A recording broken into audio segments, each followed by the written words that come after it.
Chapter 2657. The wolves are coming. 3. They watched attentively and would not overlook even the slightest change in the environment, be it a new wave of breeze or a fallen leaf. They had to be sure everything was safe. The troops waited for the entire day, from dawn to dusk, and then to dawn again, but she never showed. Right before sunrise, one of the military officers received some news from his follower, who was in charge of guarding the city. The man was shouting in a frantic manner through the call. "Officer, it is not looking good. Some unknown being has attacked our ships. Everything has been destroyed. All of it. Ah, here she comes. Damn it." That was the end of the call.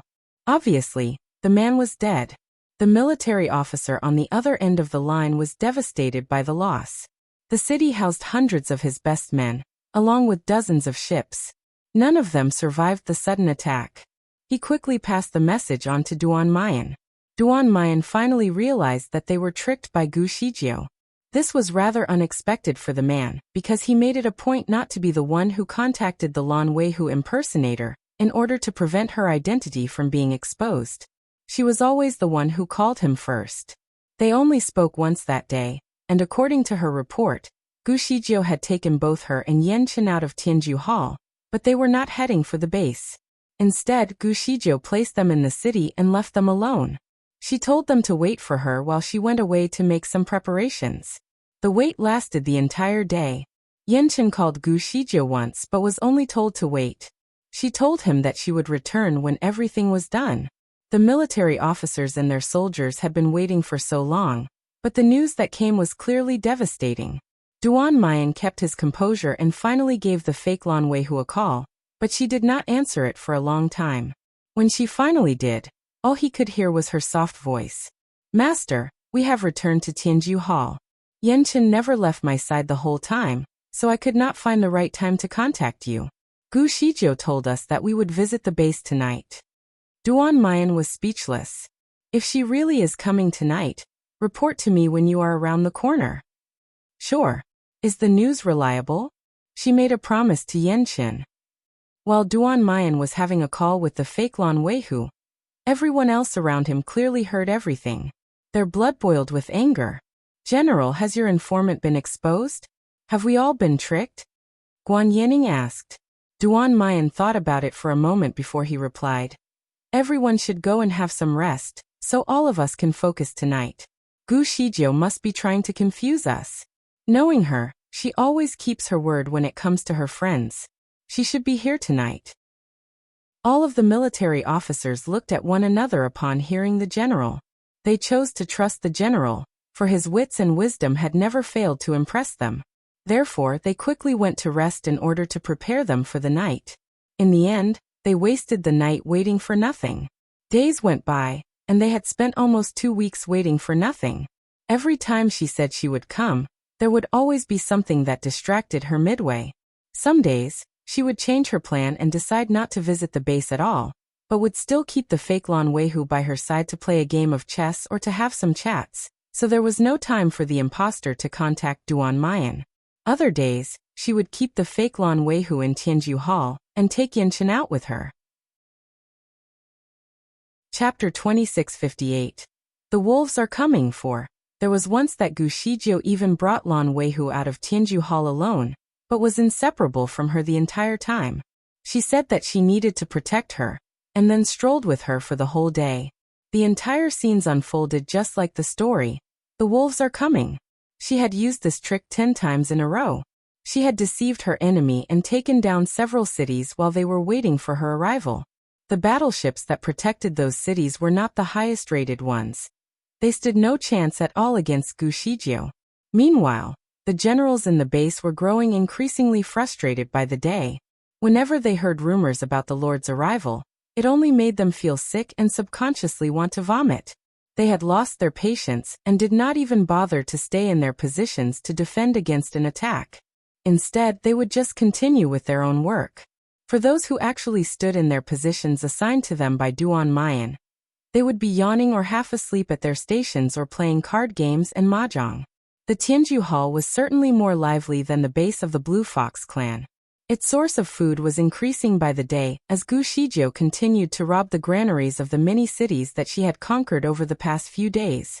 There was no food left for the Blue Fox armies. The people in Tianju Hall no longer had to worry about food and water. Nonetheless, they were not simply hanging around while enjoying their improved standard of living. They had been learning how to utilize the weapons of the enemy, which Gu Shizhou had retrieved from her conquests, in order to take them down. These things were considered as novelties to the people in Tianju Hall, but once they understood the technology behind the weapons, they were completely familiar with the weapons in an instant. In addition to the weapons that Gu Shizhou stole from the cities, she even managed to see some battle suits from the enemy. Although there were not enough suits for everyone, at least half of the people in Tianju Hall were able to get one. Everyone understood that the Lord was training them to go to war. Having witnessed firsthand the devastation brought about by these foreigners, the team under Gu Shizhou did their best to prepare themselves and grow. Gu Shizhou had always been mysterious, but everything she did was for a good reason. Therefore, even though she had been lying to Yan Chen for half a month, he did not complain when he found out. He knew that she must have her own reasons for doing so. Lately, Yan Chen had been thinking about the lady that looked exactly like Lan Weihu, who he injured and was now recuperating at the base of the Blue Fox family. He wanted to see her again, but Gu Shizhou had strictly forbidden him to act alone, and said that he would disrupt her plan. Yan Chen respected her authority and did as told. The Lan Weihu around him was still lively and cheerful as always. She persistently tried to seduce him to bed, but he still had no desire for her. This odd recurring behavior of hers naturally made Yan Chen suspect that the girl beside him was an imposter.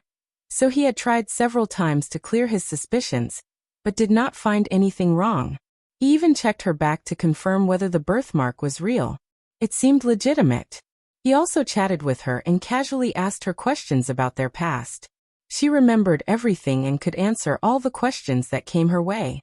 Even if she had forgotten some aspects of things that happened a long time ago, once she was given some clues, she could recall it right away. This made it seem as though she was the genuine Lan Weihu. Yan Chen also looked for Gu Shizhou in private, and asked for her opinion. Unfortunately, she did not have much to say but asked him to feel it with his heart. The little fox that was with him was pregnant, so as long as he was not 100% sure that this one was a fake, he did not want to harm her. He will still guard her with his life. Aside from serving her in bed, he did almost everything for her and pampered her as usual. On this day, Gu Shizhou came to find Yan Chen and Lan Weihu. Let's go. We will head to the base of the Blue Fox family today. Chapter 2659. Where does it hurt? Liar, the imposter secretly whispered. The Lan Weihu imposter had continuously been berated by her master for feeding him incorrect information about their planned visit. It was driving him and the troops crazy. Shizhou, I don't feel very well today. Can we go tomorrow?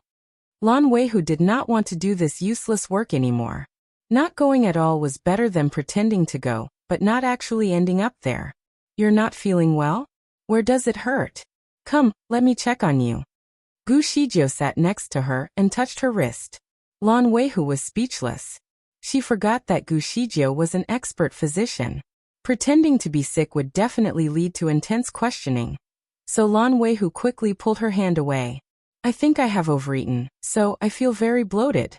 Perhaps walking might improve my digestion, so maybe we should go out. Where are we going today? The base of the Blue Fox family. Are you going to do something else first? I don't think so. As long as no one suddenly starts looking for me in the middle of our journey, I will not take any detours today. Gu Shizhou promised. Nonetheless, her promises did not mean much to Lan Weihu anymore. During their last few trips, Gu Shizhou had claimed to receive directed audio messages that required her immediate attention. She would then disappear for the entire day. She had used the same excuse about 4 times already. Lan Weihu cursed Gu Shizhou in her heart. There was nothing that she could do besides adhering to her requests. After all, she was the Lord, a person who could make the earth tremble with a single stomp on the ground. She could not afford to reject her. She could not help but look at Yan Chen for some kind of assurance. Yan Chen was expressionless, but he straightened his shirt and said, Weihu, Go and tidy up yourself. We'll depart soon. Lan Weihu was helpless, so she entered the house to pack her things. After entering the house, she took out her secret directed audio spell, but paused before she switched it on. Her last few attempts to inform Duan Mayan of their planned visit resulted in the man threatening her. He said, "If your report is false again, I will screw your head down into the ground like a ball to kick." Therefore, after some contemplation, she decided not to make a report this time. Only when she was sure that Gu Shizhou really wanted to go to the base would she look for an opportunity to report the situation. Lan Weihu found herself standing outside the wizardry barrier of the Blue Fox family, and was stunned. They really came. Gu Shizhou meant what she said and did not take any detours today. The informant knew that she should inform her boss of their presence. Otherwise, he might rip her into pieces. "Shizhou, I want to go to the toilet first." Lan Weihu had to come up with an excuse to have some time alone. "Okay." Gu Shizhou did not doubt her. "Go." She looked around and saw a small shrubbery nearby. She then pointed at it and said, "Go there." Lan Weihu nodded, and went in the direction that Gu Shizhou had told her to go. However, she did not rush to pee but instead took out her directed audio spell. When she was about to contact Duan Mayan, she could hear a breeze around her. Gu Shizhou had suddenly appeared at her side. Lan Weihu was shocked, and the directed audio spell in her hand almost fell to the ground. "Shizhou, why are you here?" she stuttered. Gu Shizhou looked at her with concern. "I just saw a black shadow pass this place, and was afraid that you had encountered something unexpected. After all, this is their territory, so we should be careful. Okay, you can pee now. I will wait here to make sure that you are safe." She took 2 steps back and waited patiently for her to do her business. Lan Weihu was speechless. A cold sweat broke out on her forehead as she complained in her heart. Since Gu Shizhou was so close to her, she naturally did not dare to use the directed audio spell now. When she squatted to pee, she kept the directed audio spell that full of sweat back into her pocket.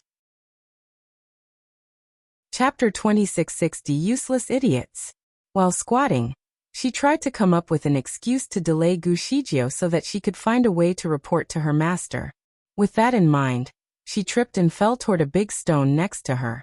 She wanted to hurt herself, and it would be even better if there were signs that it could lead to a miscarriage, so that they could go straight back to Tianju Hall.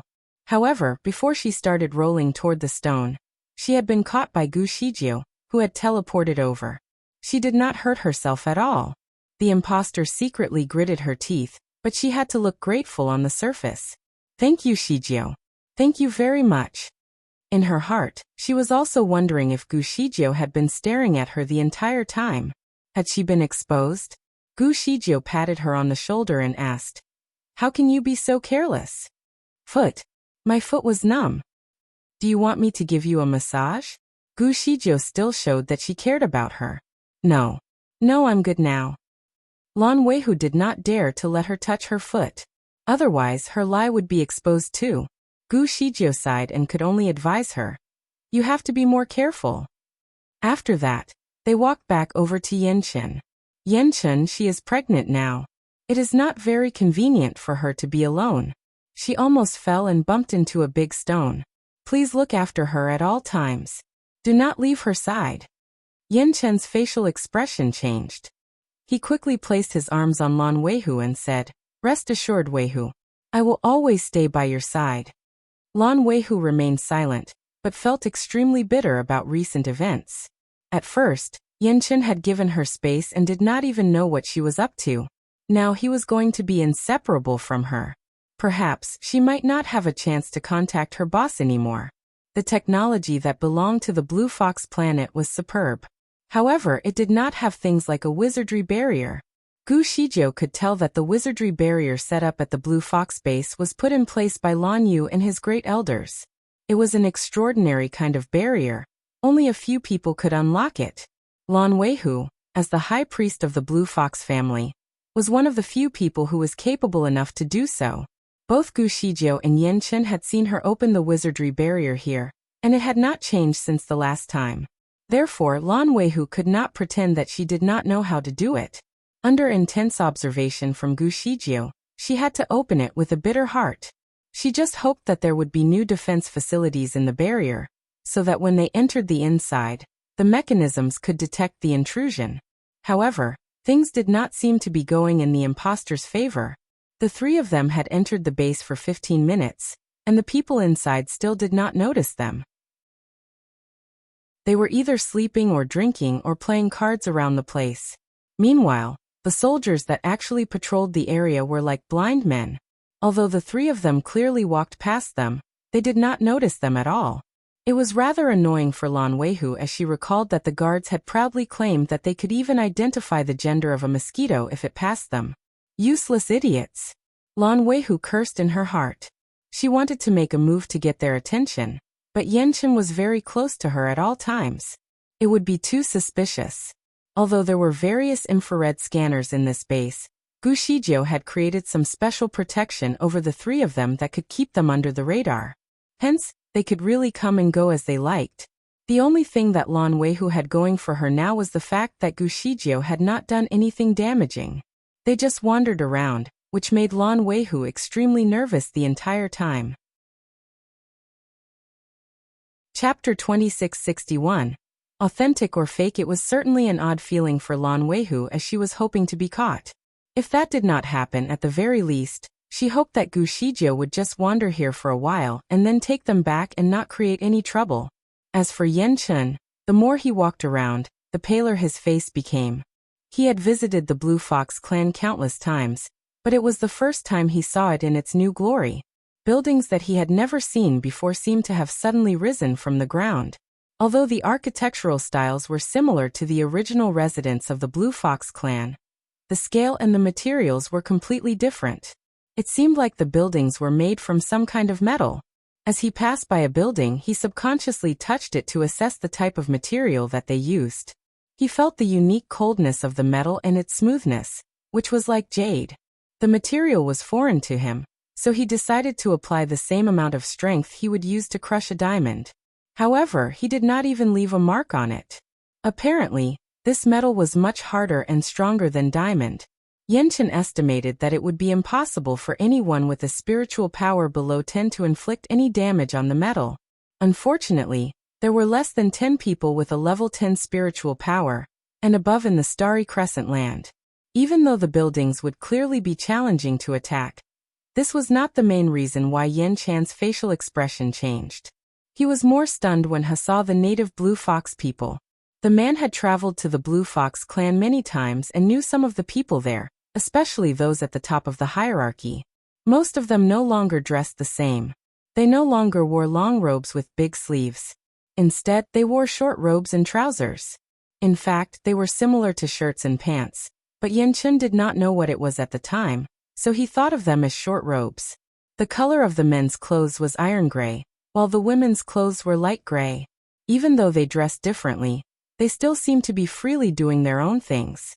From time to time, some of the foreigners would pass through the streets. The native Blue Fox people often waved their hand at them, and some even referred to them as their brother or sister. Although Yanchen had dealt with the invaders several times, they were always hiding in their armored monster ships. So this was the first time Yanchen clearly saw the appearance of these outsiders. Most of the outsiders had high noses and deep-set eyes. They did not look like Asians. In fact, their eyes were very similar to the native Blue Fox people. Most of the people had dark blue eyes that looked a bit like fox eyes. When they smiled, their watery eyes sparkled under the sunlight. Therefore, what Gu Shizhou said was true. The Blue Fox family was indeed the same breed as these outsiders. Although Gu Shizhou had already told Yanchen in advance, seeing it with his own eyes was still an eye-opener. Over the past year, these invaders had committed a lot of crimes in the Starry Crescent land, and the locals absolutely despised them. They could not wait to kill them all and seek revenge for their fallen loved ones. Unfortunately for Yanchen, the bloody truth of it all was that his wife and these alien invaders were one family. He felt like an anti-Japanese warrior, who had suddenly found out that his beloved wife was Japanese. The aura he exuded was rather gloomy, following that revelation. He naturally understood that Little Fox was innocent, and was a good wife to him. However, it did not mean that the other people in the Starry Crescent land could understand. Once they knew the truth, could they forgive little fox? Chapter 2662. Authentic or fake too? He looked at Lan Weihu, who was beside him, to gauge her response to the situation. Her face was visibly pale as well. It seemed like she was surprised by the place as well. Don't be afraid. I will protect you. He held Lan Weihu's little hand as he spoke. Lan Weihu bit her lip and looked at him with tears rolling in her eyes. Will you dislike me after seeing all that my family has done? No, it has nothing to do with you. Yanchen rubbed her hair and assured her. Lan Weihu leaned into his arms and spoke softly. I am still terrified. What are you afraid of? I am afraid that your friends will not be able to accept me once this has been exposed. Yanchen was not very good at lying, even when he needed to comfort someone. He was silent for a while before he replied. This matter has nothing to do with you. If they really can't accept you, I will run away with you to stay away from any troubles. Lan Weihu remained silent. Yanchen's remarks are what any girl wanted to hear. Her eyes shimmered slightly as she slowly reached out her arms and held Yanchen's waist. She did not speak but just leaned her head against his muscular chest. Having her so close to him, Yanchen could not help but sniff her familiar scent. All of a sudden, he felt very sorry for the way he had been treating her. Once he had his suspicions about her, he grew rather wary of his wife. But now, looking at her natural movements and familiar appearance, he felt that he had overthought the situation. The only change that he had seen in her behavior was the fact that she was trying to seduce him very often. Nonetheless, could it be because she suddenly changed her mind and understood him better? The thought of this made him feel even more guilty. He stretched out his arm around her and gave her a kiss on her forehead. Rest assured, little fox. I will not abandon you. The two of them embraced each other tightly. As the three of them had an invisible spell around them to keep them safe, they did not always go around together. At that very moment, Gu Shizhou was not with them. Instead, she went to visit the battleship hangar.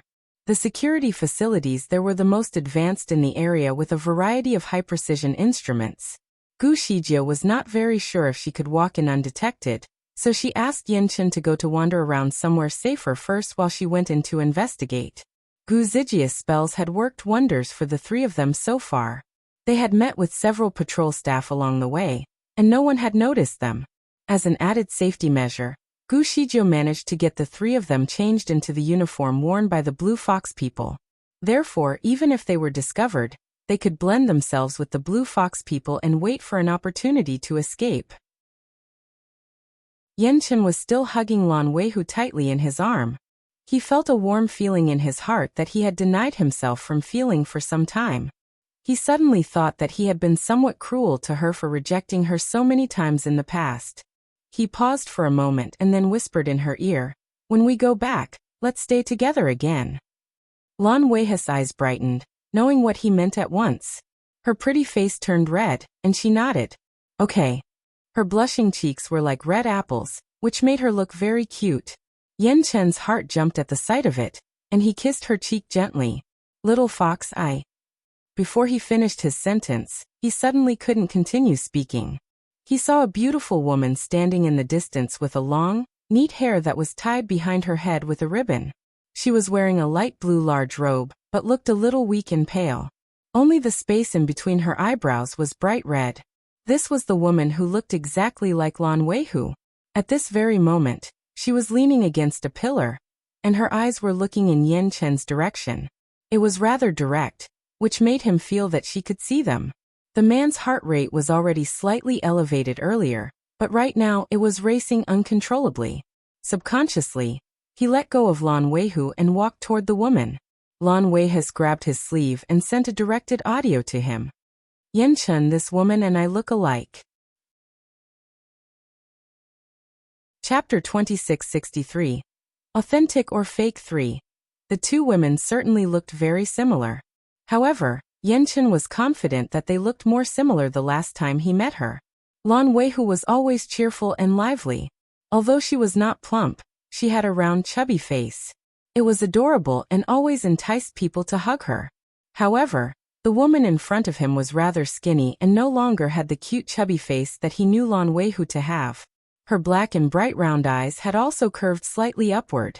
Furthermore, her pupils were now black and purple, so when she looked at people, it was like a whirlpool that could suck them into her eyes.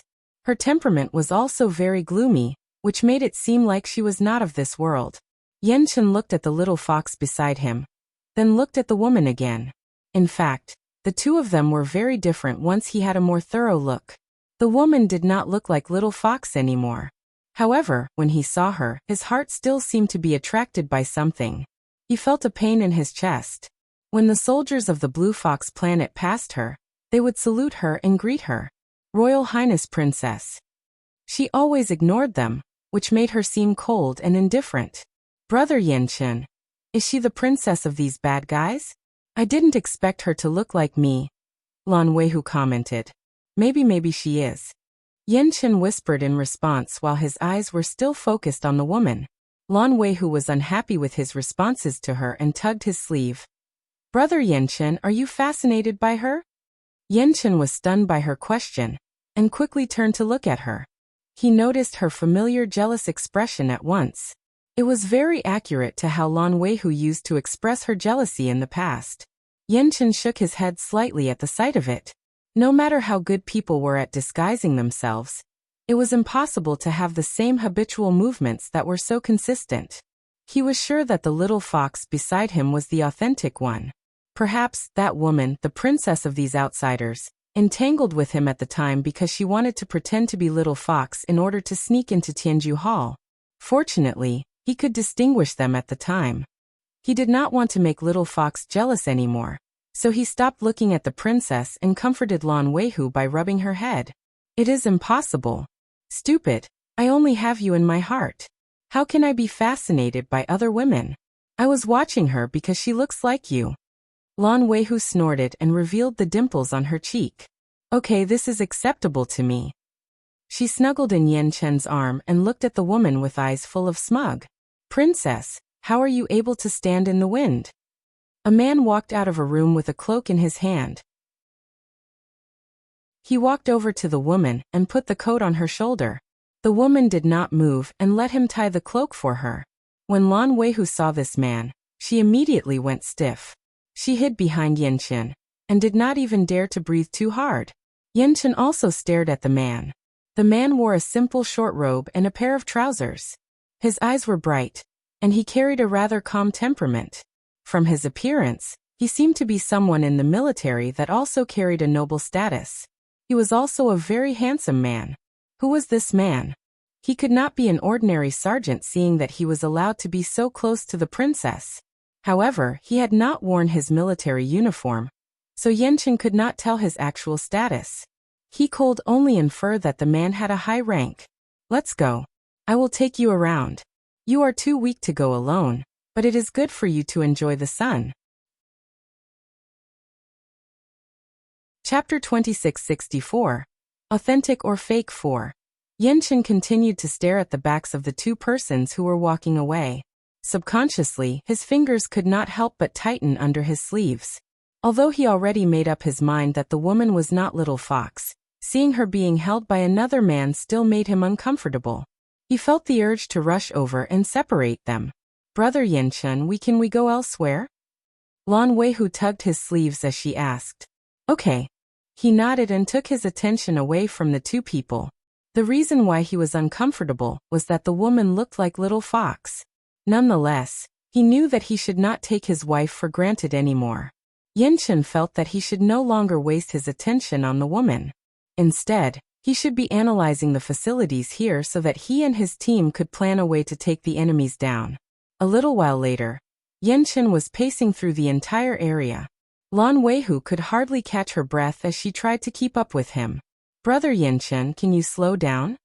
The man halted his steps and just realized that he had left Lan Weihu behind.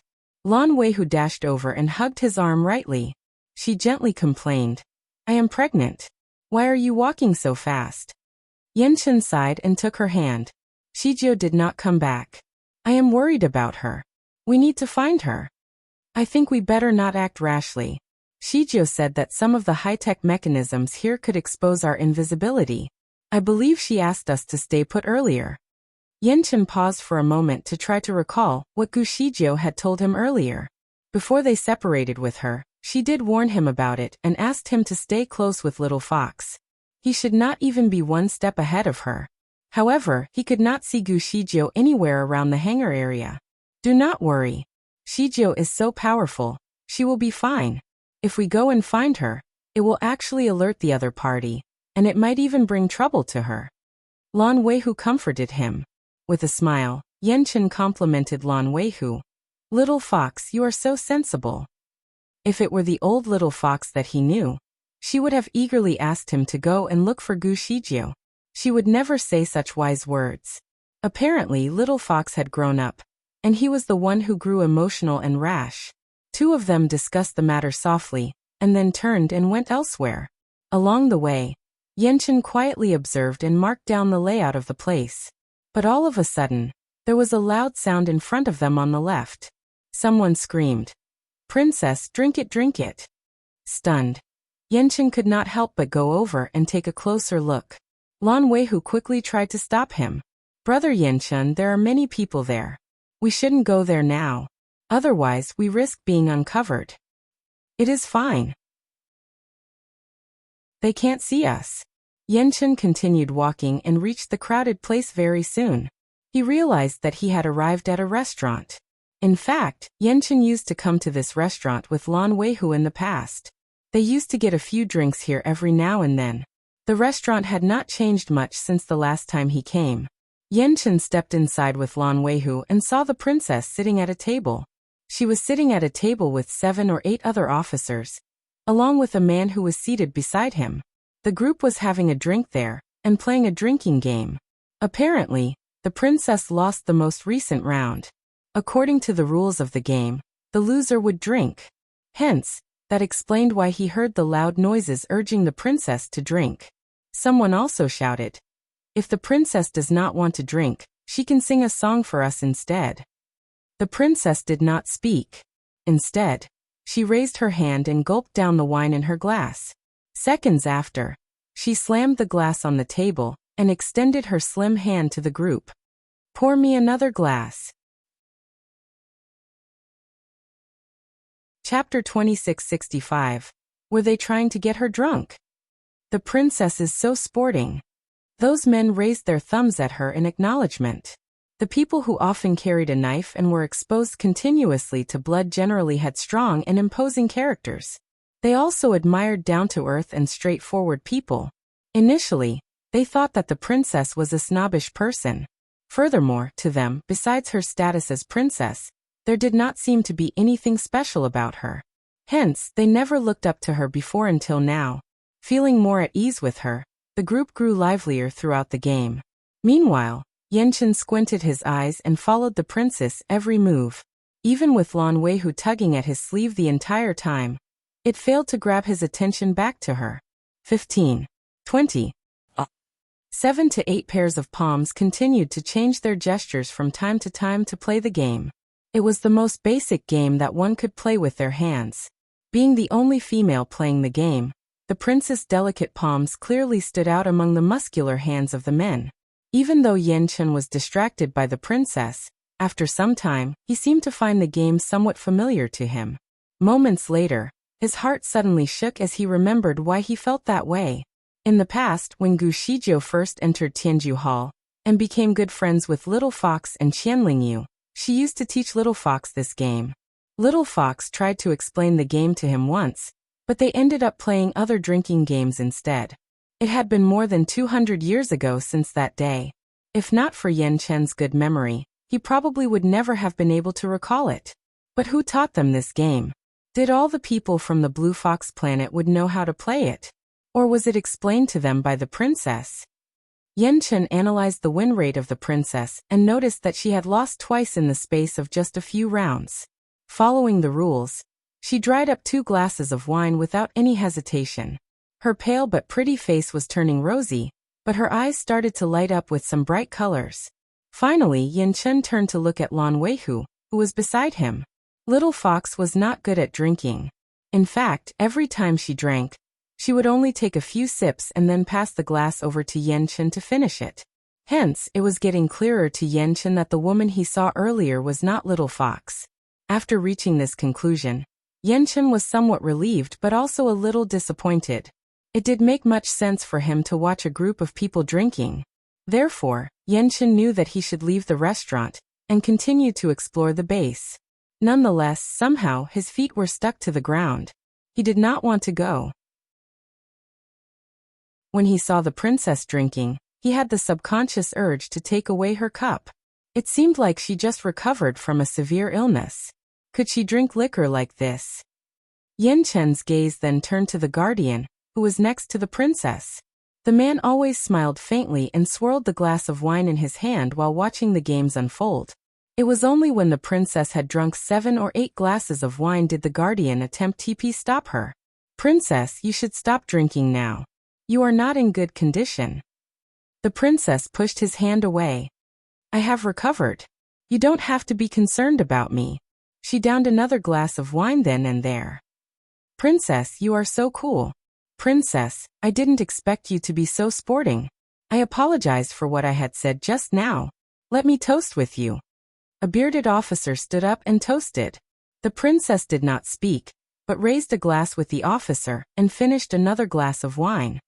"Princess, I had also offended you earlier. Let me toast with you too." "Me too. Me too. These bastards." Were they trying to get her drunk? Yenchen had clenched his fists so tightly that his fingertips had turned cold. Chapter 2666. Who are you? As Yenchen continued to observe the princess, Lan Weihu sat obediently by his side. It was indeed a rare sight for her to be so calm and quiet. She had focused her attention on the prince's guardian and watched his every move. Meanwhile, the princess had not refused any of the toasts from the group. She gulped a mouthful of wine every time someone toasted with her, and in the blink of an eye, she had drunk around 5 or 6 glasses. Although her wine glass was of an average size of about 50 milliliters, a dozen glasses were enough to fill her belly. It was almost 700 milliliters of liquor. Even an ordinary man would have been half drunk by now. The prince's cheeks were red as apples, but her lips were pale. The guardian finally grasped her hand that was holding the glass and stopped her from taking another sip. "You should stop now." The princess was already drunk by then. She squinted at him and asked, "Why should I listen to you?" "Sir, does it hurt to get embarrassed by a woman?" "Haha. Sir, this beauty is more interesting when she is drunk." "Sir, since you care about her so much, why don't you just marry her? If that were to happen, you would be considered royalty on the Blue Fox planet." Haha. Some officers started to tease them. The guardian did not seem too disturbed by what he heard. He calmly raised his eyebrows and smiled at the princess. "Princess, are you interested in me? Do you want to marry me?" The princess looked at him and was stunned by what he uttered. She responded rather indifferently.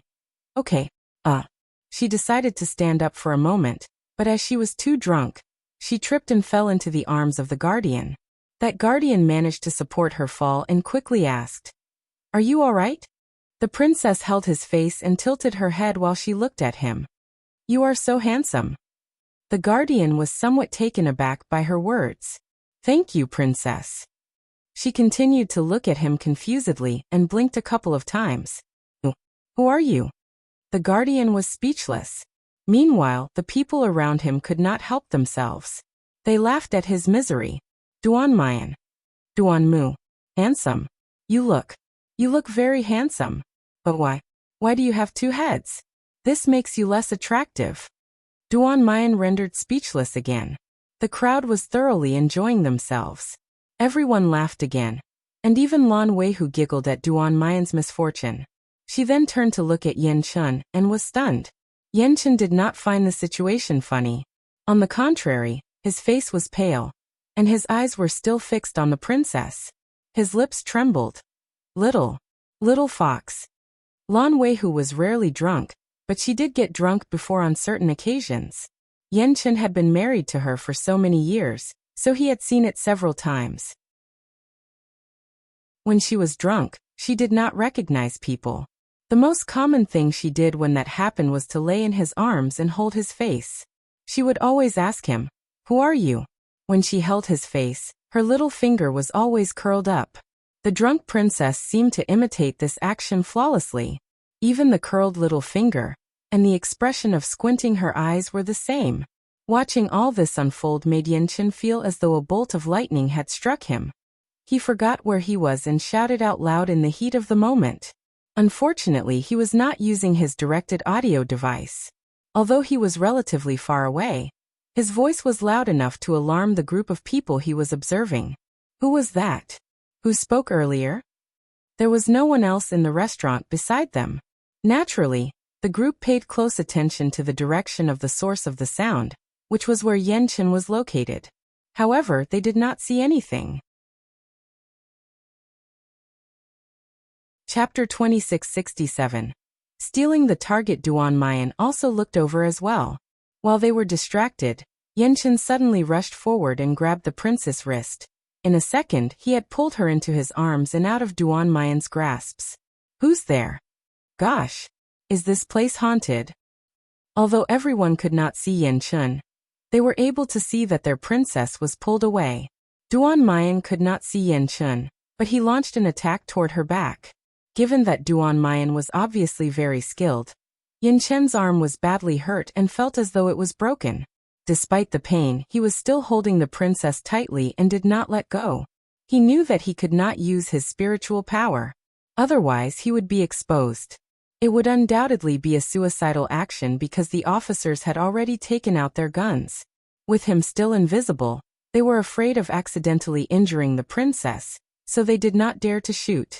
Thinking on their feet, they decided to take out their infrared devices to try and locate their seemingly invisible target.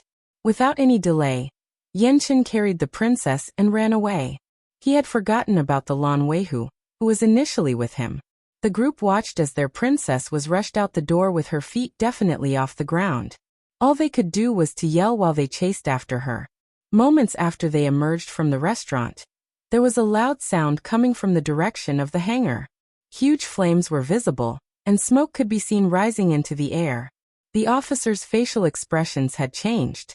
They knew the building that was on fire was the place where they kept all their warships. What happened? Before they could think of anything, a bright red firework rose from that direction, and a sharp alarm sound could be heard as well. To the people from the Blue Fox planet valued those warships as much as their own lives. The warships were their most advanced weapons. Naturally, they could afford to lose them. Therefore, they did not have time to chase the princess. Instead, they rushed toward the hangar at once. The entire base of the Blue Fox clan was in a state of chaos. All the soldiers were running around the building, trying to fix the situation. Meanwhile, Yanchen was carrying the princess and running wildly. At that moment, his mind went completely blank. There was only one thought in his heart. He needed to rescue the princess and get her out of this place. Fortunately, even though he was clearly out of his mind, his natural instincts were to take cautious steps. Therefore, he naturally chose the route with the fewest people. In fact, he did not encounter any other soldiers on his way to the entrance to the clan. He had reached there very swiftly since there were no obstructions in his path. The base of the Blue Fox clan was difficult to enter, but easy to exit. Therefore, it was not a challenging task for him to escape. A quarter of an hour later, he had already brought the princess into a vast jungle in the mountains. There were very few pedestrians in the area due to the large number of wild beasts that were present. Presently, a large number of wild rabbits were in the vicinity. Instinctively, Yanchen looked for a quiet place where he could rest. Soon he found himself standing still under a cliff, and could only hear the sound of running water as well as the wind blowing through the treetops. Having finally escaped the frantic state that he was in, Yanchen suddenly realized that he did not bring Lan Weihu out with him. He had left her in the base. Ow! The princess in his arms was dizzy due to the bumpy journey that they had. She vomited on him profusely. Yanchen remained silent. He was actually obsessed with cleanliness, so his body was usually dust-free. At this moment, he had vomit all over him. The wine that the princess drank earlier, as well as some undigested food, dripped down his chest. The smell was unpleasant. Chapter 2668. He gave her a fatal blow. If someone else had vomited on him, Yanchen would have thrown that person at least 800 miles away. However, it was her. Strangely, he did not feel uncomfortable at all. In fact, he only felt angry and distressed. Swiftly, he put her on the ground so that the dirt on his body would not get on her too. The princess was so drunk that she could hardly even stand straight. Yanchen had to support her the entire time. He looked around and saw a big boulder next to them, so he helped her to sit on the rock momentarily. As she was not very conscious, he did not dare to let go of her. He could only hold her with one hand while he took off his dirty robe with his other hand. To his surprise, when the princess saw him undress, she was startled and struggled to get free from him. She blurted, "Don't. I'm pregnant, I cannot do." Yanchen's body froze as he looked at her. "You. What are you talking about?" The princess curled up her body on the ground and looked at him. Her small mouth was slightly ajar. Her pitiful eyes made her look somewhat confused. "Brother Yanchen, can we not?" It was such a familiar rejection for the man. Yanchen's heart pounded in his chest. His fingers trembled as he quickly reached out to touch her face. Her skin was warm and delicate, but her cheekbones were a bit hard compared to before. This woman had clearly slimmed down a fair bit. The sense of familiarity made Yanchen feel as though he was being stabbed in the chest. His voice was hoarse as he replied, "All right, little fox. We are not going to do anything. Little fox, you know I will never force you." The princess seemed to breathe a sigh of relief. She pouted her small mouth and exhaled. Then, she closed her eyes and raised her eyebrows at him. I am not feeling well." This was another familiar statement to Yanchen. Although she did look slightly different, her actions in her semi-conscious state were generally the same as Lan Weihu that he knew and loved. Yanchen threw away his dirty robe and patted her shoulder to signal her to lean on him. "Little fox, don't be afraid." She vomited on him once more. Yanchen was stunned. This time, he did not rush to change his clothes but bent over and grabbed her. One of his hands was pressing on her acupuncture point while the other was patting her back to help her to throw up. This method of inducing vomiting proved to be highly effective. She vomited several times in a row, until she could not even straighten her waist.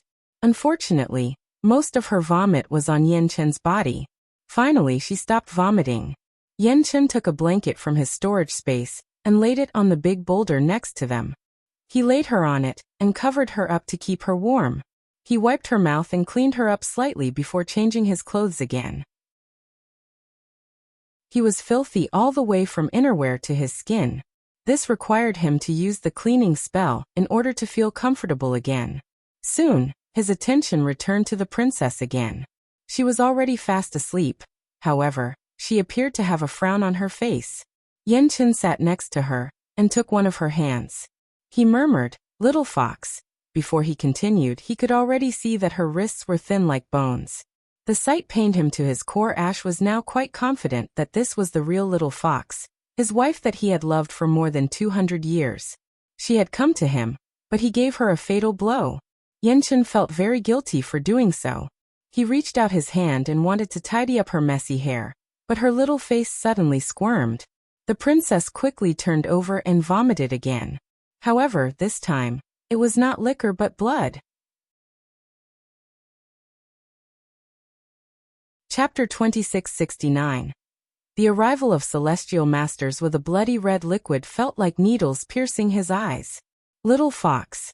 His heart ached, and his face turned pale. It felt and looked as if he was the one who had vomited blood. He held her fingertips gently and trembled as he asked, "Are you okay? How could she vomit blood? Was it from the injury that he had inflicted on her?" He quickly checked her pulse to assess her condition. After a while, his fingers clenched tightly, and he had the urge to stab himself with a knife. Unfortunately for Yanchen, he was sure that her condition was of his own doing. It seemed that his palm had almost cut off the vein that brought blood to her heart. There was even a possibility that it had been cut off, but perhaps it was pieced together by someone. Naturally, it was expected that her heart would feel rather weak, fragile. There was also a risk that her recovery might be stunted if she did not look after the wound. She needed to rest for at least half a year after suffering from such an injury. Yet, she was already up and about, and even drank such a large amount of liquor. Her actions were pretty much a way for her to commit suicide. Everything felt strange to Yanchen. He vividly recalled the day that he had launched his attack toward Lan Weihu. Due to his overprotectiveness of Lan Weihu, he was angry that the enemy had used a clone of her against him. Nonetheless, even though he handed a powerful attack on her, subconsciously, he did not really want to take her life. He clearly remembered that he controlled the power of his attack, which was why he was rather confused at how fatal it appeared to be at the moment. Suddenly, Yanchen recalled the conversation that he had with Lan Weihu when they had bumped into each other. She had told him that she had been tortured for nearly a month before she escaped. Perhaps she was already weak at the time, which was why she was hurt so badly by him. Yanchen felt a sense of remorse for his action. He could not help but raise his hand to hold her in his arms. He held her tightly and spoke in a hoarse voice. "Little fox, I am sorry." Lan Weihu's face was ashen. Nonetheless, after she vomited some blood, she opened her eyes slightly. She wheezed for a moment before she turned her attention to Yanchen and asked him, "Who are you?" Yanchen was speechless. He took a light breath before he introduced himself helplessly. "I am Yanchen."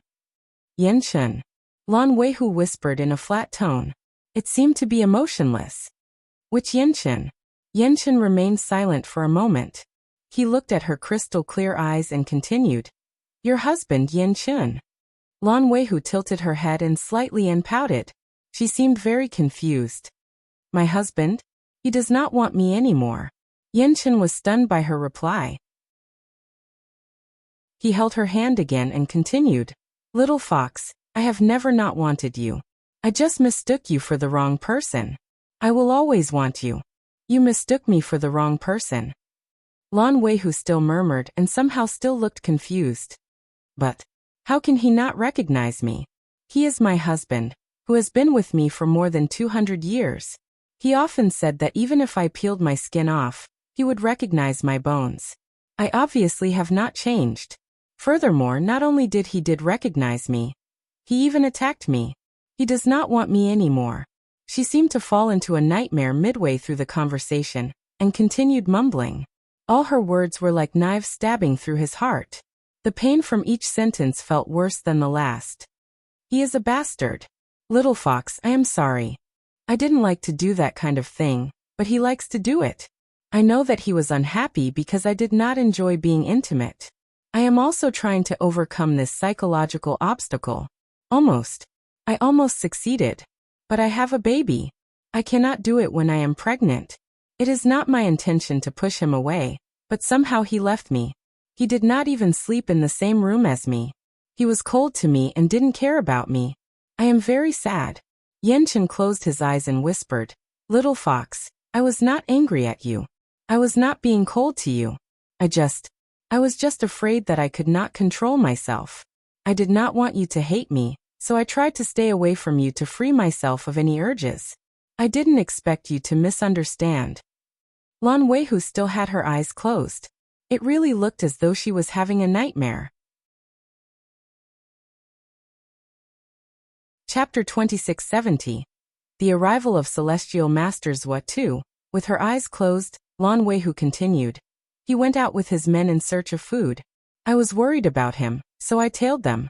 I wanted to help but ended up being captured. They took me into a ship and tied to a pillar. They made fun of me and even insulted me. Then I saw him by the window. He passed by the ship, so I quickly cried out loudly, hoping that he would hear me. I wanted to get his attention, but he never looked my way." Yanchen listened quietly, but his heart ached with her every word. He knew that she was recalling the incident of the day she was taken away. He had heard her calling out to him, and he went looking for her, which led him all the way to the fake Lan Weihu, who he had brought back instead. "They almost raped me that day. I just wanted to die. But suddenly they stopped harassing me and took me to the base of the Blue Fox family. They told me that we used to be people of the same race, about 10,000 years ago. They told me to help my own kind by spilling the secrets to opening Tianju Hall's wizardry barrier. I refused, so they sent me into a pitch-black ice cellar." Yanchen felt terrible. He knew how much she was scared of the cold and the dark. Those bastards seemed to have noticed her weaknesses. She must have been so scared while being held captive, all alone in the dark. The ice cellar was so dark and so cold. I tried to meditate to keep the cold away, but my thin clothes were not very helpful. I was frozen in fear, but I could not cry, for all my tears would become icicles and hurt my eyes even more. In the ice cellar, there were also needles that they would use to poke at me every few hours. Lan Weihu subconsciously curled her body into a ball. She was once again trapped in her darkest and coldest days. Those bastards. Tears were rolling in Yan Chen's eyes. They would send someone into my cell every day to ask if I was ready to surrender. I refused to become one of them. I am a disciple of Tianju Hall. I shall never surrender. I shall never betray my friends. I endured the pain, hoping that one day Yanchen would come and save me. I thought that he would not give up on me. I was sure that he would come. I am sorry. For the entire time that Lan Weihu was held captive, he was out spending time with the fake Lan Weihu. He treated her with care and gentleness. Never had he thought that the woman that he truly loved was actually trapped, waiting for him to save her from a living hell. They kept persuading me. They said if Yanchen knew that I was the same as them, he would no longer look at me the same way. The people of Tianju Hall would no longer accept me. Yet, they were the only ones who could ensure my survival. I wanted to go back because I knew Yanchen would never abandon me. He would not abandon me because of something I did not do. But he never showed up, so I thought that something must have held him back, or that he was injured. After a month of excruciating pain, they finally got bored of me. They let their guards down, so I took the chance and escaped. I ran away from the base of the Blue Fox family towards Tianju Hall. I kept running and running. I had not eaten anything for days and got very hungry. At some point, I even doubted if I was ever going to make it back to Tianju Hall. Then I found a rabbit. I was so hungry that I wanted just to drink its blood. Initially, I wanted to grill its meat, but I could not wait any longer. That was when Yanchen showed up. I was so happy to see him. I could not wait to tell him how badly I had been treated, but he pushed me away. He looked at me like I was trash. Yanchen closed his eyes in agony. He was trash. He could not even recognize his own wife. Lan Weihu continued. He said that I was an imposter and told me that his wife had never left his side. He said he loved her, which left me so frustrated. Chapter 2671. The Arrival of Celestial Masters Wa 3.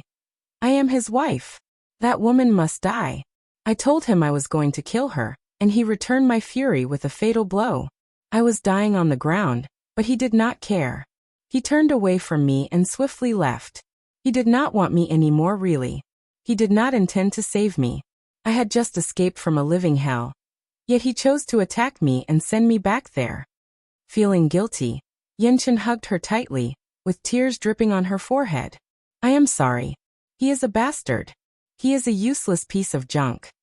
He found another woman and no longer wanted me around, Lan Weihu murmured. No, it has always been you. There is no one else. It is all my fault. Yanchen took a look at her flat tummy, but dared not ask anything about their child. After going through what she had been through, there was no way the baby would survive. It was no wonder that she was left thin and pale after such torment. Yanchen felt the urgent need to nurse her back to health, so he carried her in his arms. Little fox, please forgive me. Give me a chance to make it up to you. Come with me. Make it up to me. Lan Weihu seemed a little lost. She was seemingly still trapped in her nightmare. How do you plan to do that? I will do anything you want, little fox, even if you want me to take my own life. Yanchen suddenly stopped talking as the color faded from his face. A knife was already puncturing his chest towards the core of his body. Lan Weihu casually added, I don't only want your life. I want your heart as well. Yanchen was dumbstruck. He could feel the knife being twisted in his chest. Blood flowed out of his wound like a stream, which completely moistened her tiny hand in red. Her hand was still holding the handle of the knife, though it was slightly trembling. Nonetheless, her grip was firm. Even under those circumstances, Yanchen could easily push her away. However, she was the woman he loved. Hence, he did not do such a thing. Instead, he grasped her by the wrist and asked, "Little fox, do you really hate me this much?" Lan Weihe's eyes showed that she had no intention of backing down. "I hate you so very much." Her tone was unrelenting. He slowly let go of her hand and continued, "Little fox, I owe you this much. I will never regret dying in your hands." Lan Weihu started trembling even more. She looked at him, intently with a firm intention to kill. "Great. Now die." She wanted to twist the knife around and push it even deeper into his heart. She wanted him dead, but the plan did not go well. A flash of 7-colored rays suddenly shone down from above, encapsulating Yan Chen in a flash of blinding light. He was being pulled away from her. Yan Chen could no longer stand on his feet. As soon as he was taken away, the knife slipped out of his wound as well. There was blood everywhere, but amidst the light he could feel a hand on his chest, trying to apply pressure and stop his wound from bleeding. Yan Chen staggered and swayed a little in dizziness. He could somehow see someone in the light. "Shijio, I suffered this with on my own will." He still managed to say some words. Only Gu Shijio could launch flashes of 7-colored rays. Hence, he immediately assumed it was her. What an idiot! An enchanting voice could be heard, berating him for his blind commitment. Shocked, Yan Chen quickly opened his eyes to see who was really the one helping him. But before he could assess the situation, he was sent across the air and landed on top of a rock. Chapter 2672. The Return of Celestial Masters. Why it was not entirely comfortable on the rock, and his wound was not any better either. However, Yan Chen could not care less about the physical discomfort he was experiencing. All he wanted to do was to see who was really there in front of him earlier. More accurately speaking, there were two people. There was a man along with a child. The man was covered in purple elegance, complemented by a loosely tied, straight hairdo that was secured by a hairband. The embellishment of a fox-eye stone on the hairband completely resonated with his gracefulness. Yan Chen did not want to look at the man anymore, for he was already thrown into comparative obscurity by the man's ethereal qualities. The man was looking at him nonchalantly as if judging his lack of good sense. There was also a boy in the man's arms, perhaps of almost 2 years of age. His bright, watery eyes and little red lips were adorable. The boy was covered in a snowy white robe, looking as exquisite as ever. The boy was also looking at Yan Chen, the same way as the man, both judging him for what he had done. However, the boy seemed relieved upon seeing that Yan Chen was still alive. He patted his own chest as a sign of relief and said, "Luckily we made it. Father, save him. Don't let him die." Yan Chen still could not quite get a grasp of what was happening. Dumbstruck, he said in an almost inaudible utterance, "Celestial. Celestial. Celestial Masters what?" The man was Fuyi. The man, who was known to be long gone and immortalized, was looking alive and well in front of him. Yan Chen thought that he must be dead. Perhaps that would make more sense. What surprised him even more was the fact that the once arrogant Celestial Masters was now holding a boy in his arms, so closely and securely. The man never let anyone get too close to him, nor would he allow anyone to touch him. "It is me. If you can still recognize me, I will assume that you are not entirely stupid," Fuyi said mockingly. Nonetheless, there was no time for nonsense. Yan Chen's clothes were ripped away by a sudden, unseen force, thus revealing the bloody wound underneath it. Fuyi flipped a white, jade bottle open and held it in the air. The bottle then slanted a little to pour some liquid right on the wound. Yan Chen quivered for a moment as it was too painful for him to handle. The liquid medicine burned and tingled his open wound as if it were the strongest kind of alcohol. His complexion went wrinkly and pallid abruptly. Sweat broke out on his forehead, clearly showing that he was miserable. "Is it painful?" Fuyi casually asked.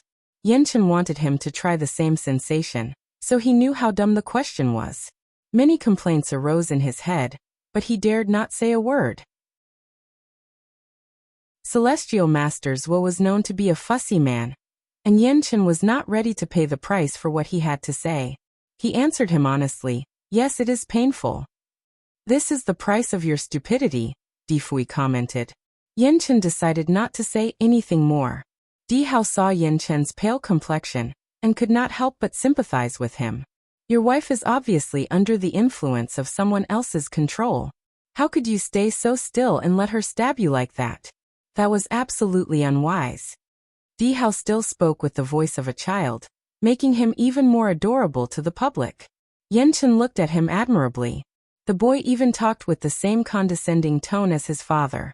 He could not help but wonder if Gu Shijiu knew about the boy.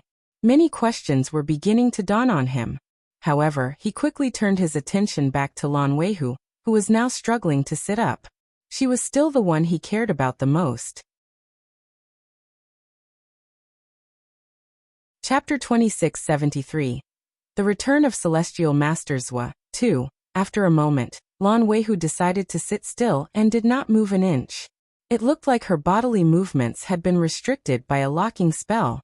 Luckily, she seemed unharmed.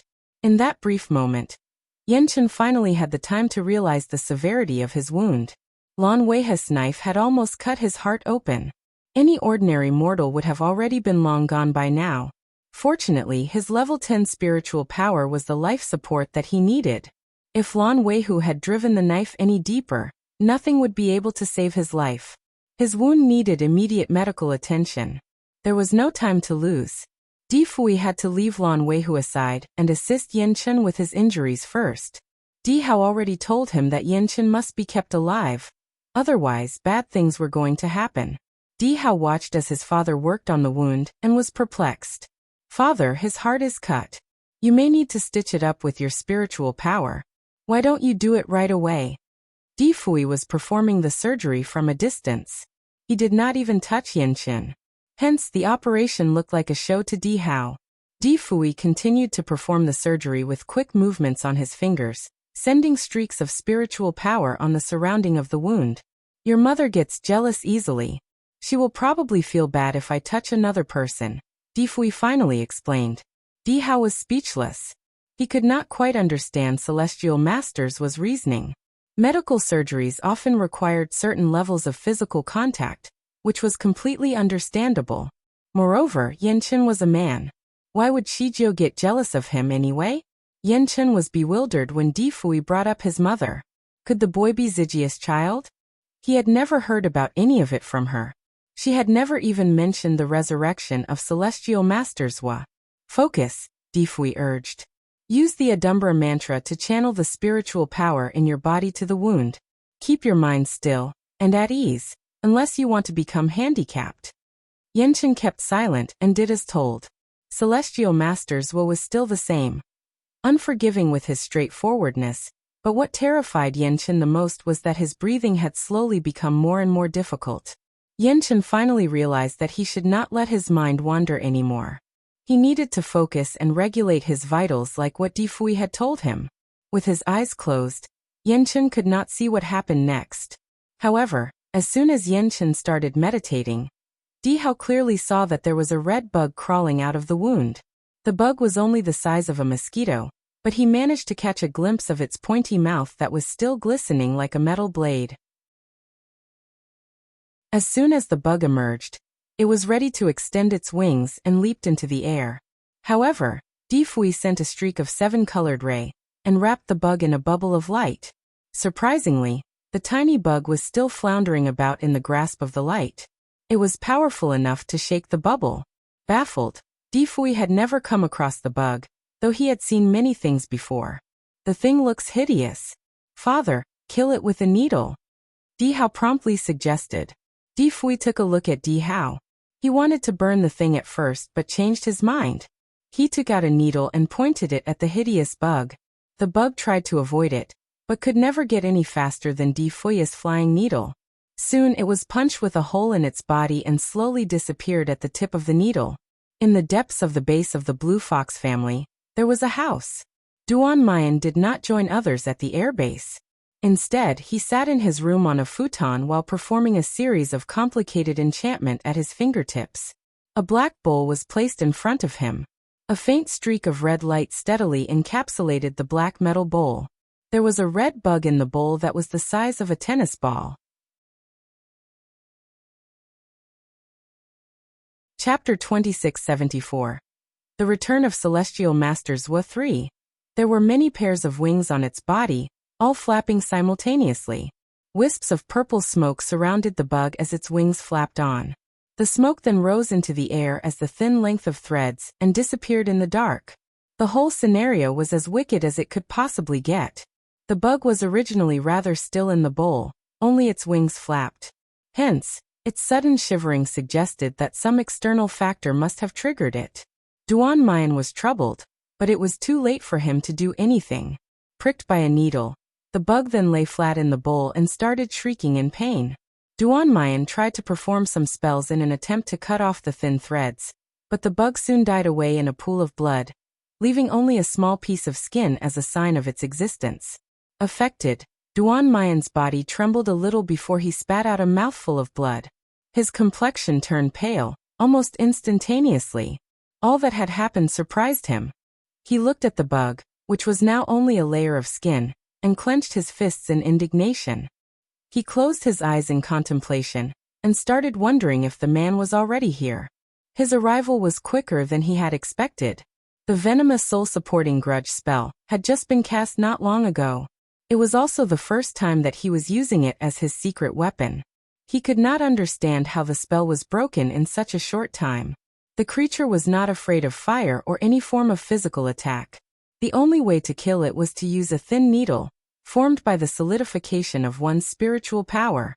Duan Mayan thought that he was the only one who knew how to kill the creature. Apparently he was mistaken. Duan Mayan had spent a great amount of time and effort to cast the spell. Therefore the death of the creature greatly affected him too. After a few quick breaths, he looked at his own hands and could not help but sigh. The condition of the body was no longer as good as he expected. He took a look at the remains of the creature and smiled. There was still hope. A drop of blood was formed in the air, and sent directly to the body of the creature. Soon, it seemed to come to life again and reformed its body. Yenchen was fatally injured. Death was inevitable for him if nothing was done. Fortunately, his life was saved by Fuyi's timely arrival. Fuyi's miraculous procedure had brought Yenchen back to life. Even the medicine that Fuyi used was made from a very rare kind of herb. Yenchen was very grateful for Celestial Master's kind help. The amount of treatment that he had received from Celestial Master Swo was rather generous. Although it was uncomfortable, he had to endure it. It was a sign of recovery. Thank you. He wanted to express his gratitude, but was immediately interrupted by Fuyi. Cut the nonsense. Focus on your meditation. Yenchen said nothing more. He closed his eyes and started meditating. Fuyi slowly walked towards Lan Weihu. The locking spell still limited the movement of her limbs, so she could only move her eyelids. Tears traced her cheeks uncontrollably. But there was no one to wipe the tears away. Swiftly, Fuyi set her free from the spell. Lan Weihu swayed a little in an unbalanced manner before jumping off the rock. She then ran unsteadily towards Yenchen. Only go to him if you want him to die faster, Fuyi warned. Lan Weihu stopped moving forward and stared at him blankly. I did not mean to hurt him. Chapter 2675. The Return of Celestial Master Zhua 4? I understand. So do you hate him? Fuyi looked at her fixedly as he asked. Lan Weihu went pale at the question, unsure of what to say. She closed her eyes and confessed. I am not sure, but I never wanted him to die. She looked at her hand and saw the knife that was stained with his blood. Irritated, she wanted to throw the knife away, but it seemed to be attached to her palm. She tried to fling it away, but the knife still stayed in her hand regardless of her efforts. Instead, the action of trying to get rid of the knife seemed to inflict pain on her palm. Shocked, she tried to fling the knife away again but failed. It felt as if her bones were breaking apart with every move. Lan Weihu looked at Fuyi for help. Fuyi stared at her intently with reassuring eyes. It was as if he thought of himself as her savior. What is false cannot be true, and what is true cannot be false. Everything is all but an illusion of our minds. He started speaking in a calm voice. Slowly but surely, the hatred that had been controlling Lan Weihu's mind slowly vanished. Clang! The knife slipped out from her hand. Feeling weak, Lan Weihu sat on the ground to catch her breath. Di Fui propelled another streak of light to enclose Lan Weihu in a bubble. The temperature suddenly dropped drastically, making her feel as if she had just been placed in a pool of cold water. Shivering, Lan Weihu could not help but look to Di Fui for an explanation. However, she realized that he was no longer focused on her condition. Instead, his attention had been diverted to the knife on the ground, which he reached out to with his hand. It had a bronze-golden texture on its blade, engraved with figures that were made from red strands being twisted together, like many tiny bugs crawling together in a mass. The evil feature was extremely unpleasant to look at. Di Fui wanted the knife to be destroyed but changed his mind due to little Di Hao's request. "Father, I want it." Di Hao reached out his hand and asked for the knife. "Little one, you are only a child, so you should not be carrying this lethal weapon." A faint voice could be heard nearby. Lan Weihu thought that they were the only two persons present, so she was surprised by the third voice. She turned around and saw two creatures standing by the tree. A mussel of rosy pink shells, and a beast with a smooth, shiny coat. Astonished, she could not help but wonder. Were they the mussel and Luwu? Their physical appearance had changed so much. The mussel opened its shells, revealing a handsome young man of 12 to 13 years of age whom she had never met. Concerned, the young man was still watching Di Hao. He was the one who told Di Hao not to keep the knife. Di Hao took a quick glance at him, but did not appreciate his advice. "Father, may I have a look at the knife?" he asked Di Fui. Di Fui was quite puzzled. Ever since they parted ways with Gu Shijiu in the Shura world, the boy had been so impatient about leaving the place. He kept urging Di Fui but never said why. When they finally found the way to descend to the lower bound, specifically to Starry Crescent Land, the first thing that the boy was concerned about was not his mother. Instead, he insisted that they had to come here first. It turns out that they were here just in time to save Yan Chen's life. Di Hao never explained it, but Di Fui could somewhat understand that perhaps Yan Chen and Lan Weihu's involvement seemed to play a great role in changing their tragic fate in the end. The boy seemed relieved that they arrived just in time. The rescue seemed like a crucial event along the timeline from which Di Hao had come from. Also, Di Fui could not resist the pitiful look in his son's eyes, so he passed him the knife. Di Hao held the knife in his little hand. He placed his finger gently on the sharp edge and traced the patterns of the red strands. After a while, the knife suddenly vibrated and cut his finger. Blood started flowing out from his wound at once. Chapter 2676.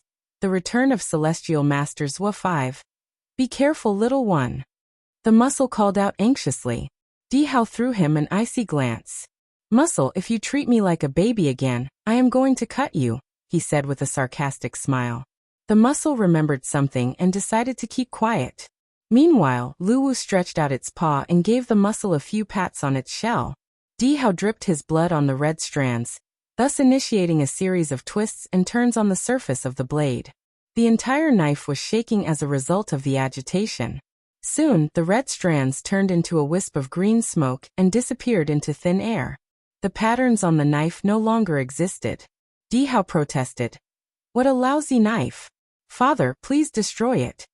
He then passed the knife to Di Fui, but Di Fui was reluctant to touch it. He used his power to levitate the knife in the air, and shattered it with a streak of seven-colored ray. The knife was now a pile of ash that was blown away by the wind. While the two males were busy with the knife, Lan Weihu could feel a sudden change in her bodily condition. A red light could be seen exiting her body. Later, the dark purple tone in her eyes slowly returned to her normal shade of black. She looked at Yan Chen again, who was still pale and weak, and then took another look at her own hands that were covered in blood. Her body started trembling in fear. She had almost killed the only man that she had ever loved. In the base of the Blue Fox clan, Duan Mayan was still performing dark magic all alone. He could feel a sudden tingle on his fingertip, which was a sign that something might be going wrong.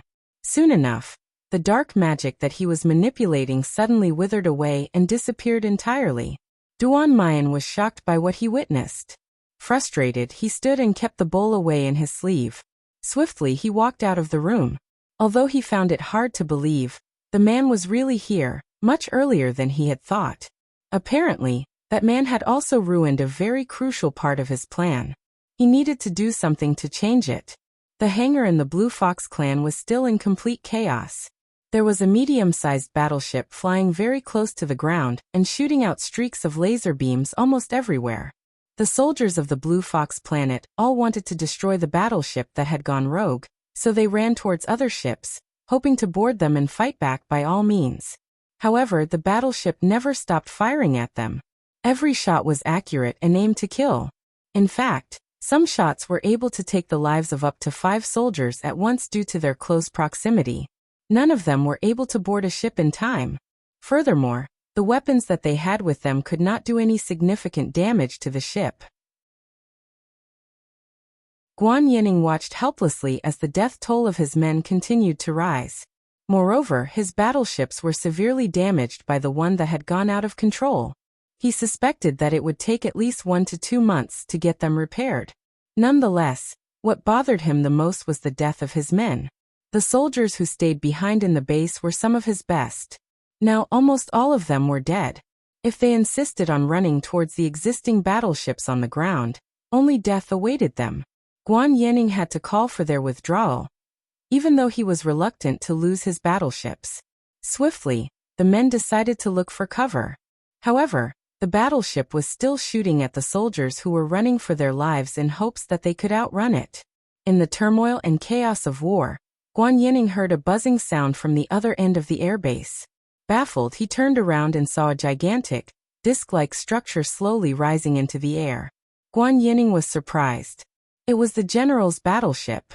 As the highest security guarded it, only the general would be granted entry. Since the ship was already rising into the air, the general must have boarded his battleship and was ready to join the battle. Unsurprisingly, the general's battleship was powerful enough to destroy any other ships that the people from the Blue Fox planet possessed. The people hoped that the general's ship would be able to turn the situation around in their favor. As expected, the ship rose into the air and released a streak of blinding blue light at the battleship in the air. In an instant, the battleship was turned into a giant ball of fire.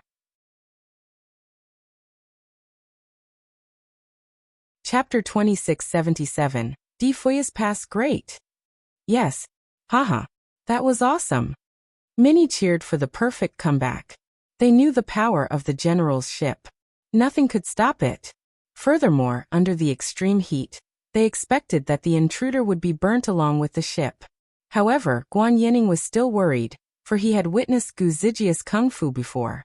If she was the one who maneuvered the battleship, he knew that she would survive because of her ability to teleport. Understanding Gu Zijia's abilities and seeing that none of his men was able to approach the battleships alive, he activated a special mechanism that would prevent entry into all the other available ships. In doing so, all the ships would be shut down so no one would be able to fly them or fire their weapons. While the others were watching the burning warplane, Guan Yining surveyed his other ships to check on their status. It seemed that none of them were triggered. This made him suspect that the person operating the battleship could be someone else. It was either that or Gu Shijio had hidden somewhere. Where could she possibly be? The Lord was known to appear and disappear mysteriously.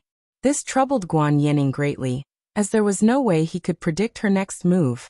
The entire troop only had one enemy, and yet, she was capable of turning the entire group of highly trained soldiers into a mess. As none of the other warplanes were activated, Guan Yining turned to look at the general's battleship once more. It was still in the air, with no sign of landing. The general had been pushing his men to keep their guards up over the past few days, due to his misleading information. However, Gu Shijio never showed up. Therefore, most of his men had started to lose their respect for their superior leader. When the general told everyone that the enemy was coming, all of them treated the news with contempt.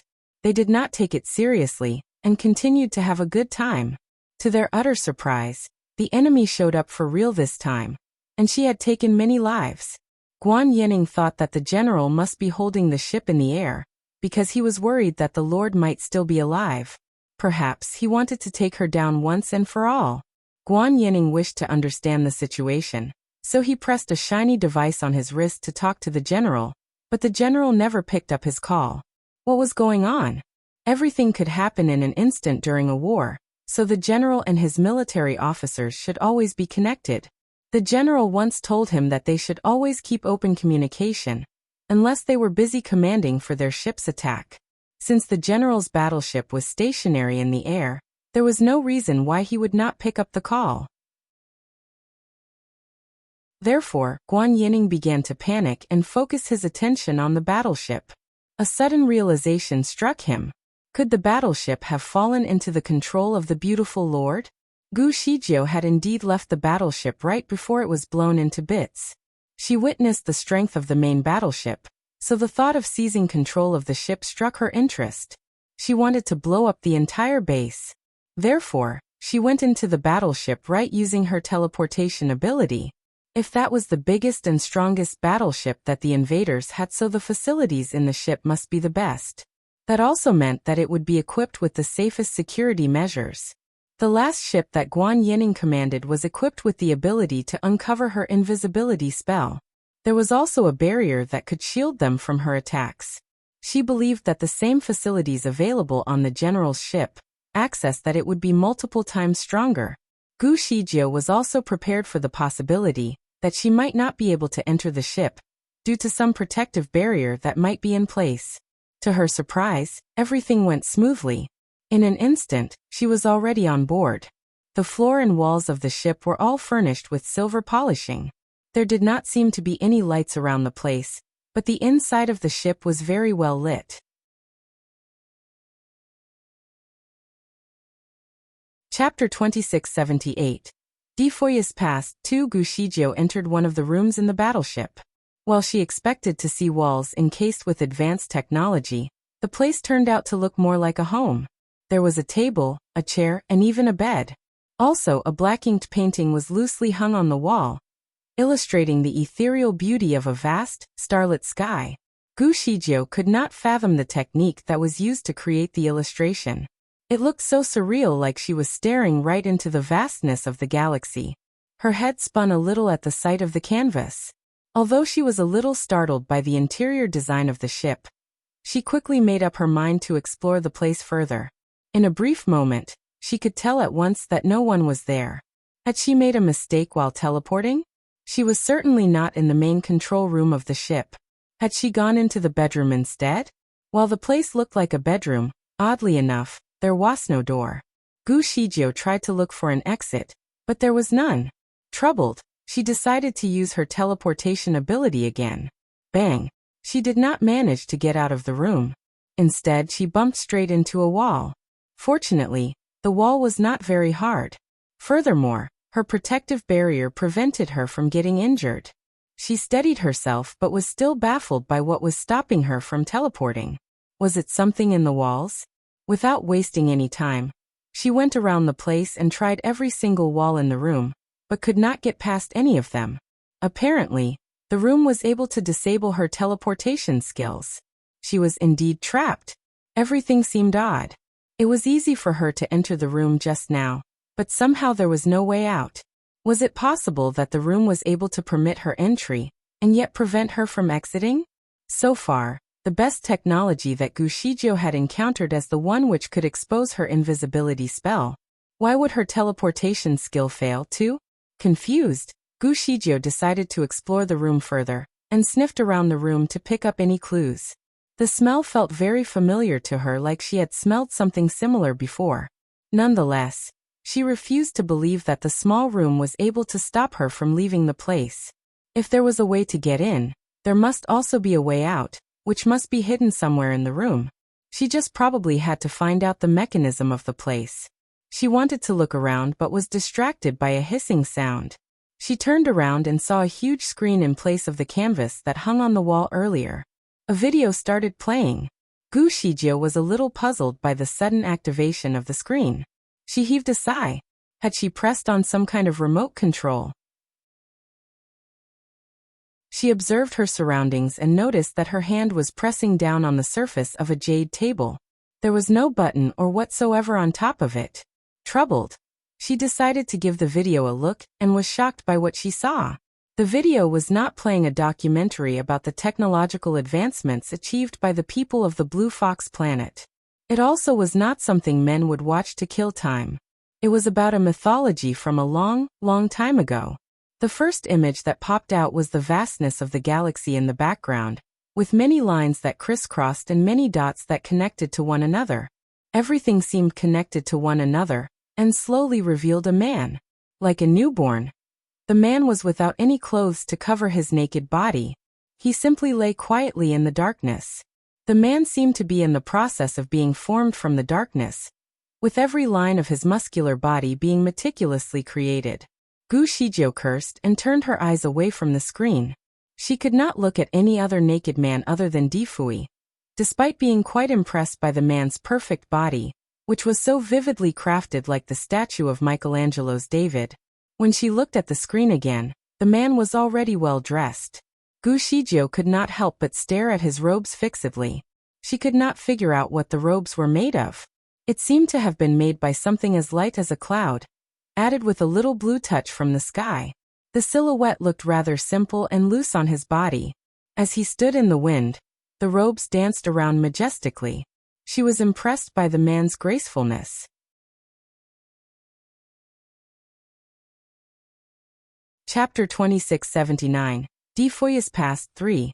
The strangest thing about the video was that every detail of the man, including his robes, was clearly displayed on the screen, apart from his face. There were no facial features on his face, which made it look like a blank canvas. It was a peculiar sight for anyone. Gu Shijie wondered what kind of species this faceless man could be. The things that she witnessed next were a series of events that strongly reminded her of the great myth of when Pangu created the world for all of mankind.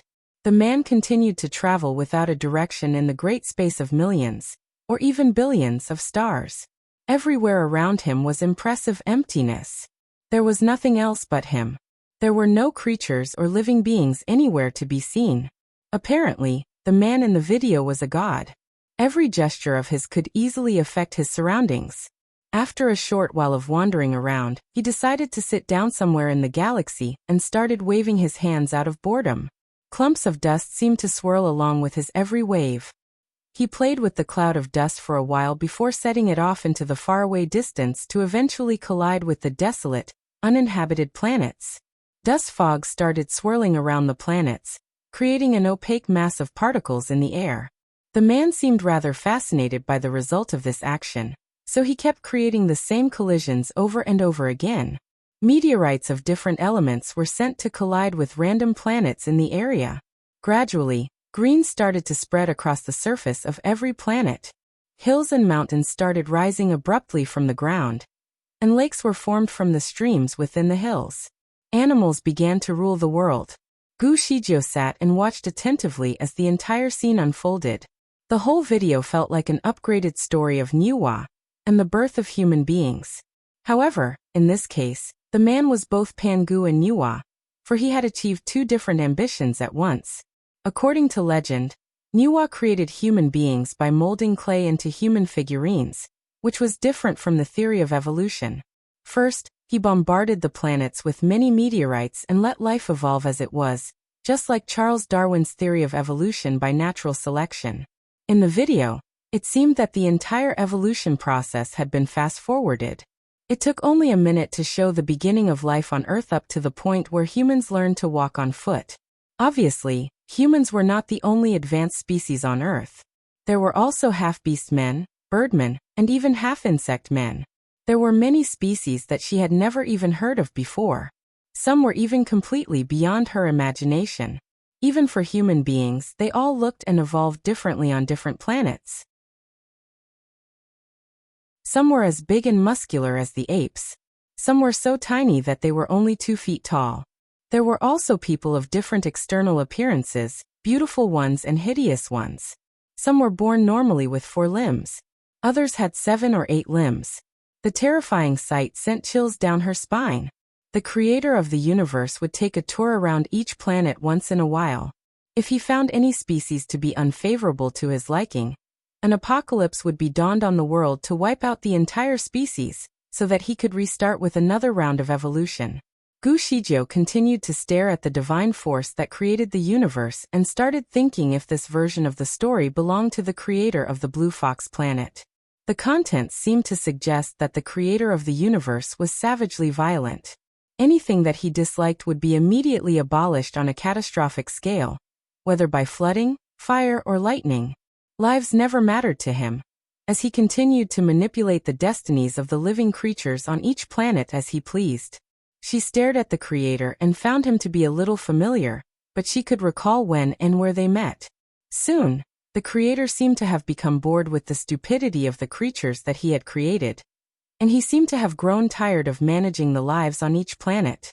So he started performing a spell amid a cloud of stardust. Slowly, a man's figure could be seen forming under his spell.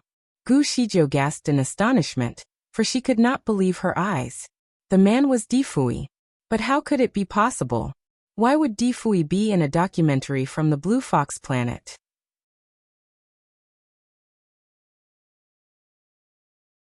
Chapter 2680. Fuyi is past 4. Gu Shizhou had doubts in her mind about the accuracy of the video from the very beginning. She was actually not too focused on it until Fuyi entered the fray. It had only been a month since they parted ways, but it felt like an eternity. She missed him dearly. It was beyond her expectation to see him again so soon, though only on a screen. She never knew that the creator of the universe also specifically created Fuyi. The fact that Fuyi was created clearly surprised her. She had always thought that the master of heavenly law was born by nature, through a long process of development based on the intrinsic qualities of the universe. Could the contents of the video be true? Or had it been edited with personal biases? Who was the one who made the video? Many questions started to haunt Gu Shizhou, but she decided to keep on watching. Fuyi, who was now in his usual purple robes, approached the creator of the universe and cordially bowed before him. The creator of the universe carefully observed the man and was impressed by what he had created. He then gifted Fuyi with a headband, embellished with a red gem that was crafted in the shape of a fox's eye. As soon as Fuyi put on the headband, his entire aura changed. It seemed to have emulated the aura of his creator. The creator of the universe gave him some orders before going into a long, deep sleep in one of the hidden corners of the universe. Fuyi assumed his role and started touring the universe. Fuyi was portrayed as an intelligent man who got connected with people from different planets. They viewed him with the utmost respect and admiration. He was a god to these people. As time went by, his power slowly developed and became just as powerful as his creator. After 10,000 years of sleep, the creator of the universe woke up to a world that he did not recognize. A set of rules governed every world, and every star moved in harmony and concord. Also, the man that he created had become the master of heavenly law in his absence. In a unique space-time, he managed to control all the orbiting planets by using a star chart. Every being must act according to the heavenly law that he had made. Those who violated the rules were punished. The creator of the universe was delighted to see a flourishing and prosperous panoramic sight spreading out before his eyes. He met up with Fuyi and wanted to compliment him for the wealth that he had brought upon the universe, but Fuyi had lost all sense of respect for his creator. Instead, he acted with hostility and violence. They would play chess as friends, but little did he know that Fuyi was always trying to stab him in the back. The creator of the universe did not like that Fuyi was always making arbitrary decisions and peremptory actions, so he wanted to take back control of the universe. However, he could not risk disrupting the perfect harmony that had been governing the balance between each planet for so long. The creator of the universe was not pleased by his loss of power. One day he was inspired to create a beautiful woman by forging the essence of heaven and earth. When the display slowly zoomed into the appearance of the woman, Gu Shizhou was so shocked that she broke a corner of the table. The woman looked exactly like her. The woman was Gu Shizhou.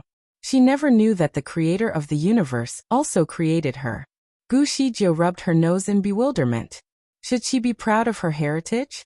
She never knew that she shared the same past as Fuyi. The woman appeared to treat her creator with great respect by acknowledging him as her godfather. In return, the creator of the universe treated her with great care and kindness. He would always explore the galaxies with her and study the culture of the different worlds. Perhaps, because they had been together for a long time, they came to have developed feelings for each other. The female character seemed to have developed a greater sense of admiration for her creator. Each passing day, she did not hide the thrill of infatuation in her eyes every time she looked at him. Very often, she would hug his arm as they laughed cheerfully together. In return, the creator of the universe thought of her as his source of happiness. The way he looked at her slowly changed as well.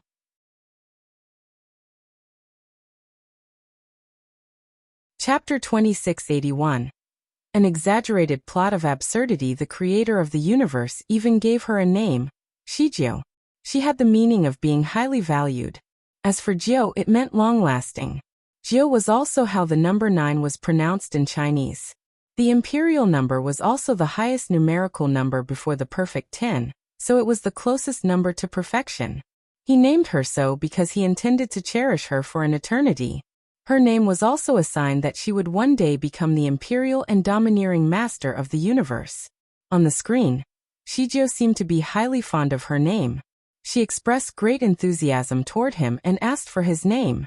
The creator of the universe thought about it for a moment before uttering his name, Fan Qianshi. The name sounded very elegant and graceful. Only a cultural man would name himself that way. Shijio naturally held the man in high regard. One day, the woman on the screen made a bold confession to the creator of the universe. "Dear Godfather, I adore you. May we become husband and wife like the mortals?" Gu Shijio was still thinking about the name, Fan Qianshi. The name reminded her of someone she knew, but for the life of her, she could not remember where or when she last heard it. By this time, the creator of the universe finally had a face of his own. If he could create everything in the universe, he could easily create a perfect body with a perfect face for himself. It was flawless from head to toe. However, the more Gu Shijio looked at him, the more she failed to resonate with his perfection. Something was not quite right about the man. Normally, she would be drawn to men with perfect qualities. Even if she were not emotionally attached to him, she would still find a man's perfect appearance to be pleasant to her eyes. On quite the contrary, the perfect-looking man on the screen only looked like a rubber mannequin to her. The sight filled her with disgust. No matter how perfect a rubber mannequin looked, she could not possibly fall head over heels. However, to her surprise, the lady in the video appeared to view Fan Qianshi with the most affectionate sight. Gu Shijio felt her flesh crawl as she saw the scene. She was especially uncomfortable when she heard Zijia's loving confession for Fan Qianshi. Would she fall for the man? It was safe to assume that if she really adored Fan Qianshi in her previous life, the depth of her love for him would surely be passed on to her next life. Meeting him would surely strike a chord in her heart. Just like her first encounter with little Nianma in the upper bound. She clearly did not remember anything about him, but she still wanted to get close with him and protect him from all harm. She did not even mind flirting with him, even though he was a kid. In the end, she found herself to be in love with a boy who was so much younger than herself. Looking at Fan Qianshi, Gu Shijio was sure that she felt nothing for him. There were no waves of emotion, nor a single bit of admiration. She decided to sit down on the chair to watch the remaining contents of the video. After the woman confessed her feelings and intentions to the creator of the universe, Fan Qianshi only responded to her confession with a pleasing smile. He rubbed the tip of her nose softly and said, "Silly girl, why should we be tied to tradition? Is there any difference between the married and us? Don't worry. You are my best creation thus far. I will surely grant you a perfect partner." There was a glimpse of disappointment in Zijia's eyes, but she soon forgot about it and continued her exploration of the universe with Fan Qianshi. Once every century, Fan Qianshi would invite Fuyi for a game of chess using the stars. Every time he did, he would take little Shijio along. When the game was ongoing, little Shijio would stay by their side and watch them. Sometimes, she would play the role of a servant and serve them water while observing their moves. At first, she knew absolutely nothing about the game and was only a quiet spectator. When it was over, she would often ask Fan Qianshi to play the game of chess with her. Hence, her skills developed over time. The next time that Fan Qianshi and Fuyi met for chess, she slowly had a grasp of their moves. Sometimes she would play against Fuyi as well.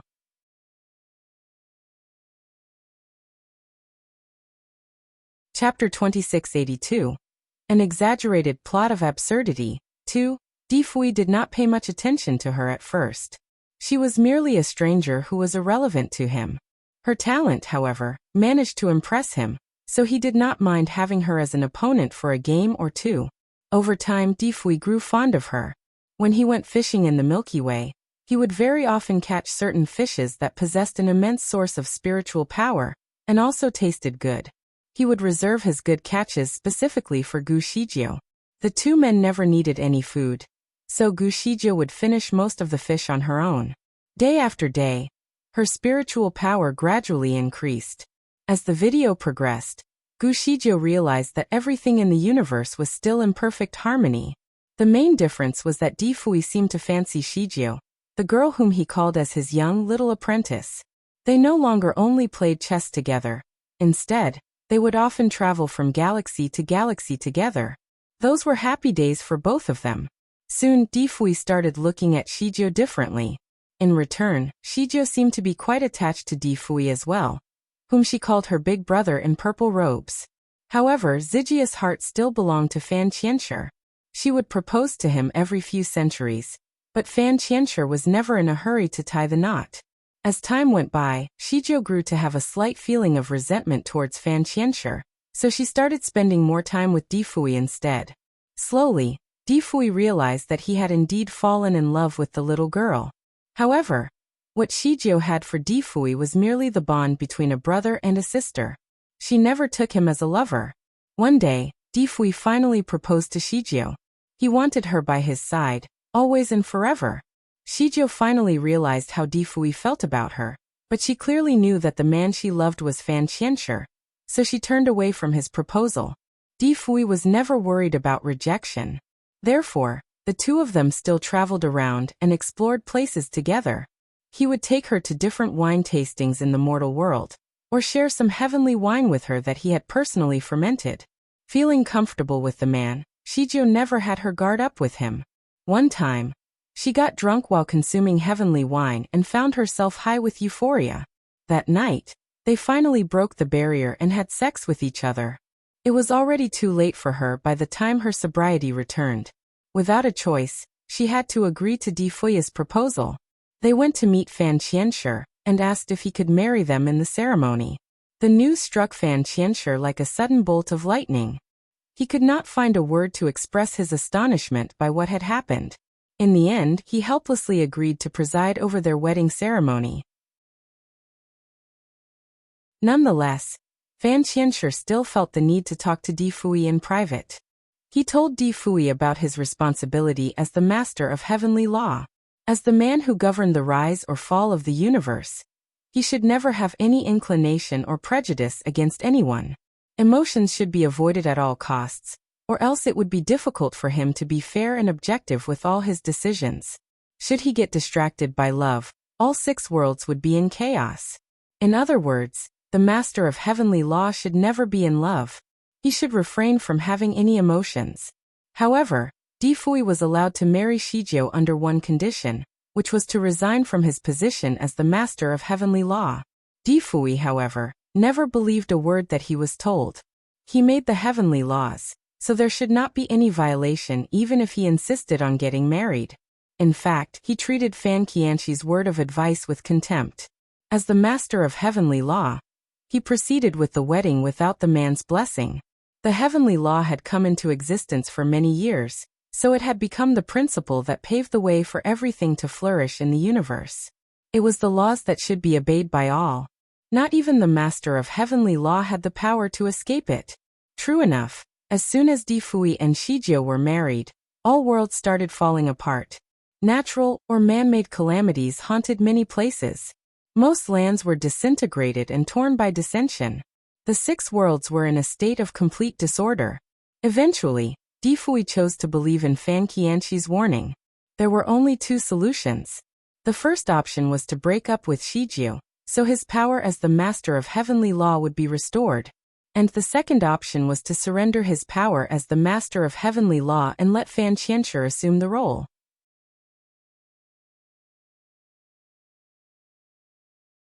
Chapter 2683. An Exaggerated Plot of Absurdity. 3. Fuyi took some time to consider his options and decided not to surrender his power. He stayed away from Shijio and started abusing her emotionally. Although Shijio never loved the man, she was troubled and distressed by the abuse. Nonetheless, she was too embarrassed to ask Fan Qianxi's help. Hence, she chose to endure the pain on her own. To replace her, Fuyi ascended a few celestial beings and brought them into the divine kingdom. He even kept these women as his concubines for pleasure. They were all young and lively.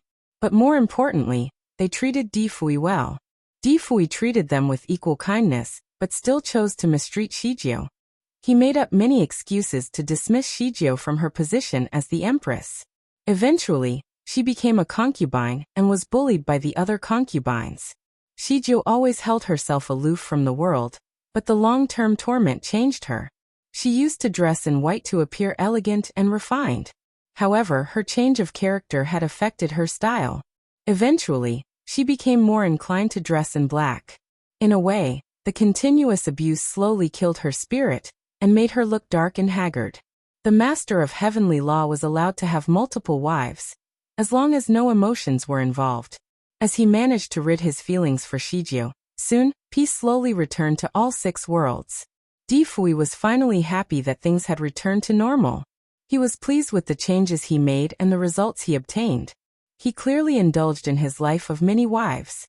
Sometimes, he would go to see Shijio and even stay the night. Being bitterly disappointed in him, Shijio would resist him every time he visited. Soon, their difficult relationship became deadlocked. When Fan Qianshi visited them, he finally saw how depressed Shijio had become. Utterly offended, he could not stand the sight of the woman he treasured being abused by another man. He had to talk to Fuyi about it. The talk did not go well, and the 2 men ended up in a big fight, which caused a state of chaos and darkness over a period of time. When 2 gods fought, their strength was enough to destroy the whole world. Fuyi's concubines were among the victims of the clash. Neither side gained from the fight, but Fan Qianshi suffered a little less. He seized the chance and took Shijio away and brought her back to his divine palace. When Shijio got back to his home, she finally understood that Fan Qianshi only turned down her proposal because he was preparing a surprise for her. He was busy preparing their bridal chamber, but a strange combination of circumstances had led her to Fuyi instead. Shijio was filled with remorse and sadness. Soon she became ill. Fan Qianshi never left her side and took good care of her. In the end, he told her to break up with Fuyi if he refused to treasure her as his wife. Fan Qianshi also promised to marry her, and that he would not mind her past marriage. He fell in love with who she was, not her body. Shijio entertained the idea and finally decided to talk with Fuyi about their divorce. Never had she thought that she was putting herself in a perilous position. Fuyi did not want to let go of his power, nor did he want to see her getting married to another man. Therefore, he resorted to a third option. First, he showed her around in the galaxy. They then traveled to the mortal world, and he took her to see all of her favorite places. Shijio honestly thought that it was their farewell, which was why she agreed to go in the first place. Finally, they went to their last spot on the itinerary. They visited a lake, the place where their relationship started. It was the place where they first went boating. He took her to the blue boat again and slowly sailed on the lake with her. He even asked if she had any wishes that he could fulfill for her. Shijio told him that her only wish was to break up with him, so that she could return to Fan Qianshi. With a smile, Fuyi opened his arms as he replied, "All right, I shall grant you your wish. Let's hug for the last time as a farewell."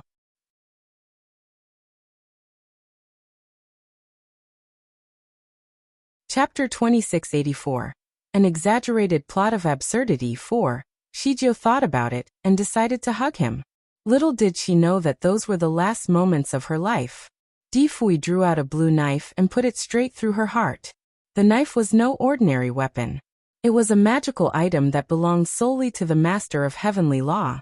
A normal celestial being would easily die from just a small cut. Although Shijio was semi-divine being, her body was not made to survive the attack. Moreover, the knife hit her right in her vitality point. She immediately fell into his arm as she had barely any strength left to stand or push him away. Fuyi took her in one arm with gentleness and whispered into her ear. Shijio, I will never let you marry someone else. You belong to me. If we cannot be together until the very end, I will have to destroy you. Even in your next life, I will not let you go. I will pursue you until you choose to commit yourself irredeemably to me. He gently conveyed his cruel and unrelenting message. Then he twisted the knife around to shatter the heart of the woman in his arms completely.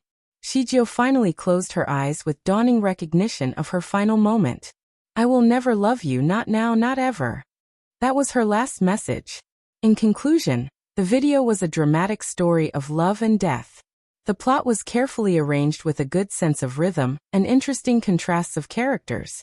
Furthermore, the final death scene was the thrilling climax of the entire sequence.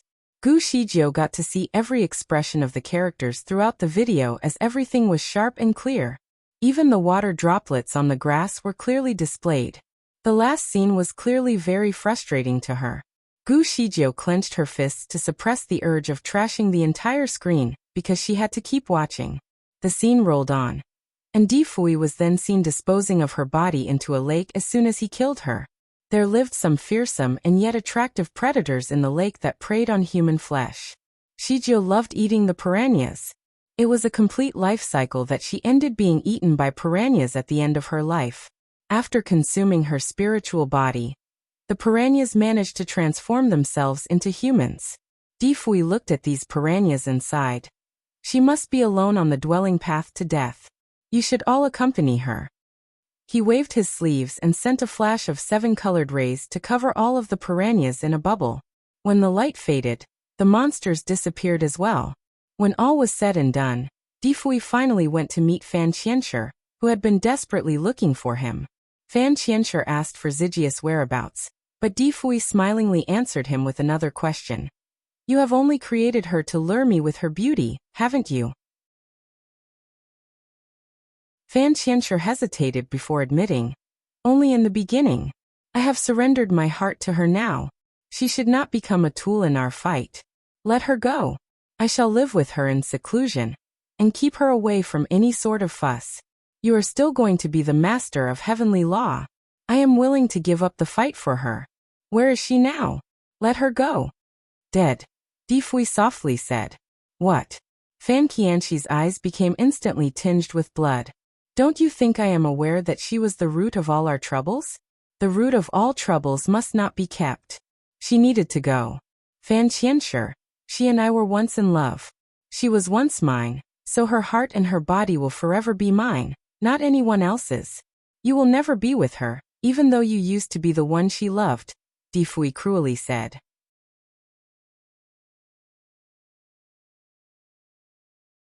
Chapter 2685. I almost fell asleep. Fan Qianshi started trembling. He quickly made some checks and realized that the man had indeed killed Shijio. He was insanely angered and quickly got into another fight with Fuyi. The fight ended with Fan Qianshi's defeat. Severely injured, he struggled his way back to the Divine Palace. From there, he started meditating in an attempt to collect Zygius' broken souls. The piranhas completely consumed Zygius' body. Even her soul was shattered into tiny bits. Unfortunately, Fan Qianshi was unable to collect all the pieces of her soul. He looked at the scattered bits that he managed to collect and said, Shijio, I will be sure to bring you back to life, even if it costs me all of my power. He stood up and disappeared along with her remaining soul fragments that he found. The display then showed a different era, where Long Fan first made his appearance. He was the mad scientist who committed his life to make clones. Scientific experiments were his obsessions, though not all his clones were successful. It was only on the rare occasions that a clone was well made, like Long Shi, who was later known as Long Sai. One day, Long Fan was able to create a tiny fetus in his laboratory. He then transferred the fetus into the body of Mrs. Yi through the use of black magic. That was how Yi Hongfeng came to life. Long Fan ran some readings on Yi Hongfeng's body, and was quite satisfied with his creation. Shijio, I will make you a perfect body, he murmured. Soon he became determined to spend more time in his laboratory to fulfill his objective. It did not take long before another cloned baby started growing in the ice coffin. When the body was ready, Long Fan carefully placed Zygius' remaining souls into the body of the clone. Soon the baby slowly came alive. Long Fan looked at the baby who had just woken up and said smilingly, "Shijio, welcome back. Shijio, welcome back." A magnetic voice could be heard in the background as a man slowly appeared on the screen. His robes were as black as the night sky, embellished with starry patterns that glistened charmingly under the lights. He let his long, silky hair down, but that did not take the attention away from his beautifully crafted face. He looked flawless. He slowly walked out from the screen and landed gracefully in front of Gu Shijio. He was Fan Qianshi, the creator of the universe. Gu Shijio sat looking at him, expressionless. "So you are the tricky one behind all of this." "Tricky? No, all I ever wanted was for you to come back alive." Fan Qianshi looked at her intensely. He took 2 steps forward and stopped about a meter away from her. "What are your thoughts after watching the video?" Inexcusably lousy acting and a mediocre script. Any hardworking writer can easily produce a better piece. "I almost fell asleep," Gu Shijio teased. She could not care less about the story. "Don't you believe it?" He did not look guilty. Instead, he looked at her with a sense of sympathy and asked, "Are you too afraid to believe it?" Gu Shijio gave him a tight smile. "I do not care what you think." She couldn't believe in a story with so many flaws. Did he think of her as a fool? Fuyi would never do such things. If he had chosen power over her, why would he give his everything just to protect her? He even chose to have his existence wiped away in order for her to fulfill her destiny. All the stories about his ungratefulness and lack of feelings must be made up.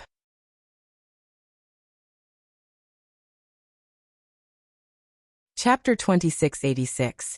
The Fallacies and Absurdities. Although Gu Shijio was confident that the parts about Fuyi were absurd, she also suspected that the rest of the video clip could have been designed to fool her. Nonetheless, there were a few key points that deserved her attention.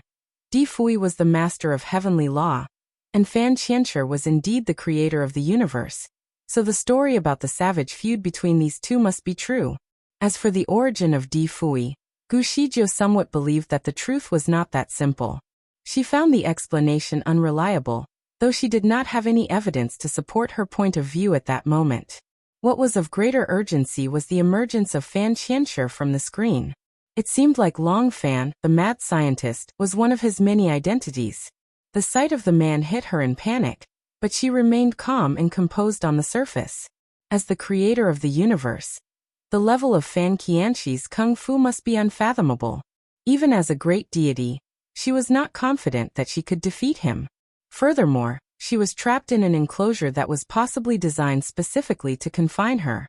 There must be something that he wanted from her, and without an airtight plan, there was no way she could escape on her own. Fan Qianshi took another step closer to her, but she refused to be intimidated. She held her ground and asked, "Were you the one that led the people of Blue Fox Planet here? Why would you want to do so? Simply to destroy the place?" Fan Qianshi answered with a scornful smile. "Why can't I? I do not appreciate the lives of the people on this continent. The reshuffling is necessary for the survival of the fittest. These filthy human species should not be occupying such a wealthy land. You do not sound like a creator of lives. In fact, you seem more like a demon." Fan Qianshi took a look at his pinkish fingers. There was a huge ring on his middle finger that took the shape of a half-closed eye, which was quite a terrifying sight. "I have created everything in this world, so I get to decide if they should stay or go. By taking away the undeserving, I am actually making space for the good ones to develop. Shijio, you are too soft-hearted." "Really? If you are really that powerful, why didn't you act as soon as you realized that the people here have become unfavorable to you? Furthermore, do you not even have the courage to face me in a fair fight? Is this what the creator of the universe should do? Don't you think this is too dishonorable for a man like you?" Fan Qianshi sat down across the table and poured her a drink. "Here, try this wine." Gu Shijio obviously noticed the overwhelming fragrance of tea in the air, so she looked at him in contempt and said, "Are you sure that your nose is all right? This clearly is a cup of tea." Fan Qianshi disarmed her with a smile. "It can be a cup of tea or a cup of wine. Those are just ways of naming it. What if they chose to name it as a cup of wine instead of tea? Rules are man-made, and so are the names given to everything. So, why can't I name it the way I want to? The idea sounded rather complicated, but Gu Shijie was smart enough to grasp it. Are you trying to say that if mankind has decided all that is right or wrong, then these rules and definitions should be abolished as well? Smart. Impressed, Fan Qianshi clasped his hands in admiration of her wits. These rules and regulations are from the heavenly law, which is a set of laws that Fuyi has developed over time. Why should I behave within the frame that he has set? I have my own ways of dealing with people and things. He tried to make his morally distorted behavior sound legitimate. Gu Shijie answered in all frankness. In that case, I am actually glad that you are not the master of heavenly law. Otherwise, the world would be in chaos.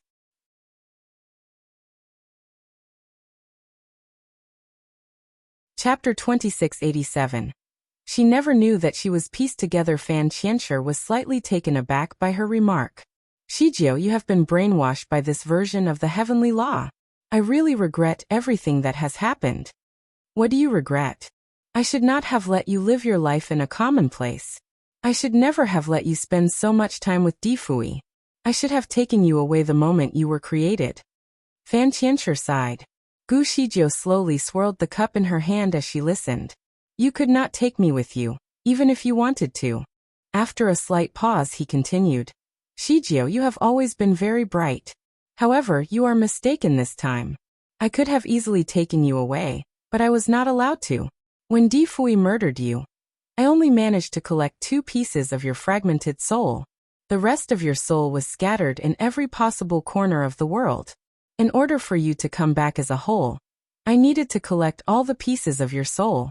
I knew that it was going to be a long and difficult process. Yi Hongfeng possessed a piece of your soul.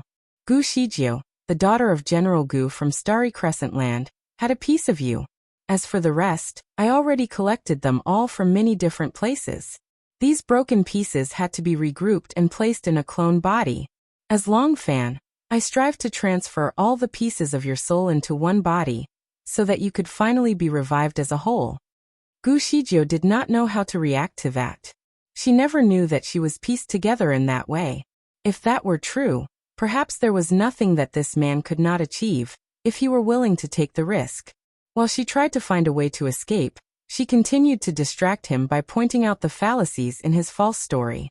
You are only trying to find excuses for all the wrongdoings that you have committed over the years. Stop glorifying yourself. This part of your acting is totally pointless. You did not wait this long to destroy the Starry Crescent Land, because you were merciful. The truth is, you could not find a way to make the invasion happen. Fuyi had been here long enough to keep out the people of Blue Fox Planet or the Silver Fox Planet. However, you want to call that damn planet. My return from the upper bound was delayed for 2 years, which opened up a window for you to get through the wizardry barrier, thus making the land vulnerable to an alien invasion. Am I right? Fan Qianshi was a little surprised by her analysis. Shijie, you really are the brightest, he could not help but compliment her. In a way, he also confessed his sins indirectly. Gu Shijie looked at him in disbelief, for his confession had come too soon. Perhaps there were more secrets that she had yet to uncover. Were you the one who brought the Blue Fox family here many years ago? She suddenly asked. Fan Qianshi only gave her a smile in reply. He let her make her own guess. The hypocrite would not give out any significant information to her, so she had to find her own clues. Gu Shijie had once studied about the existence of the Blue Fox family. Their origin dated back 13,000 years ago. As far as she knew, Fuyi had been around about 10,200 years ago. The Blue Fox family was more primitive than him. In terms of their time spent in the Starry Crescent Land, they were here about 3,000 years ahead of Fuyi. They must have come with advanced technology, but never properly utilized any of it. Hence, there must be a reason why they chose to blend in and cultivate with the locals. The Blue Fox family seemed like a tool that Fan Qianshi had placed in the continent for future use.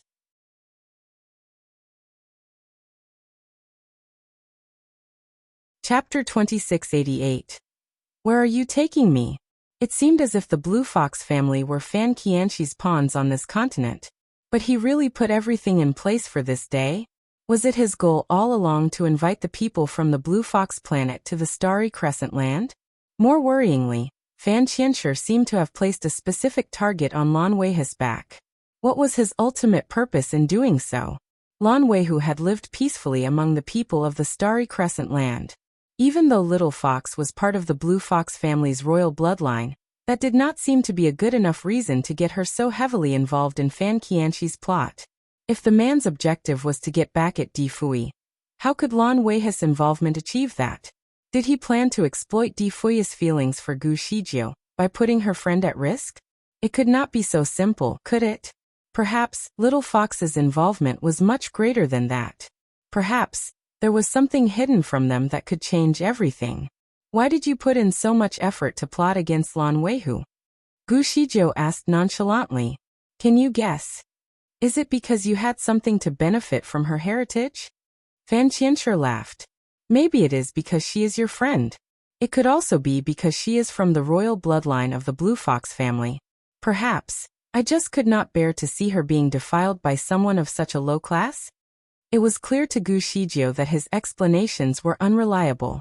There were undoubtedly other reasons behind Little Fox's involvement. Fan Qianshi could tell immediately that Gu Shijiu was not convinced. In an effort to put the conversation to rest, he sat comfortably opposite her and said, Little Shijiu, you can slowly ponder over the details. There is no hurry. Anyway, we still have a lot of time together. If you really can't guess it, I will explain it to you later on. A lot of time together? Gu Shijiu got up as she did not want to stay here for a minute longer. But how could she leave? Fan Qianshi seemed to be able to read Gu Zijia's mind. He sighed. Shijiu, don't even think of leaving. In fact, we have left the Starry Crescent Land. Look, the view of space is so nice. He waved his sleeves, and the thick wall inside the cabin progressively turned transparent. Gu Shijiu could see the starry sky outside the cabin. The sky was dark blue, and there seemed to be bright stars in close proximity to the battleship. It was so close that it felt as if they could reach it with a stretch of their hands. The scenery was beautiful. However, Gu Zijia's facial expression changed abruptly. Where are you going to take me? Back to my palace. Shijiu, that is where you are going to get married. The place has been ready for a long time. Gu Shijiu remained silent. She recalled what she had seen in the video. Fan Qianxi's palace was located far away from heaven and earth. It was not on the celestial devil continent nor the Shuro world. It was also not close to the Starry Crescent Land. Is your palace located on the Blue Fox planet? Fan Qianshi shook his finger at her. Of course not. Although life on the Blue Fox star is very decent, it is not good enough for me to consider building my palace there. You will understand when you get there. Gu Shijiu took a light breath and then sneered. Do you really need this high-tech spacecraft just to go back to your planet? Fan Qianshi looked at her and shook his head. Of course not. However, I needed to bring Lan Weihu with me, so we still need to use it. Lan Weihu. Was she also on this ship? At that moment, there was a sound coming behind the screen. Shijiu.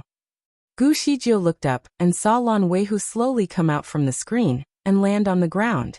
The lady looked sweet and pretty. She was the fake Lan Weihu that stayed with Yan Chen for more than a month. Di Fuyi had just cured Little Fox of the venomous spell that was cast on her. All of a sudden, he heard loud cheering noises coming from the distance, so he subconsciously looked up to check what was going on. He saw an odd dish-shaped ship rising from the Blue Fox clan, breaking through the wizardry barrier of the Blue Fox clan, and advancing into the sky.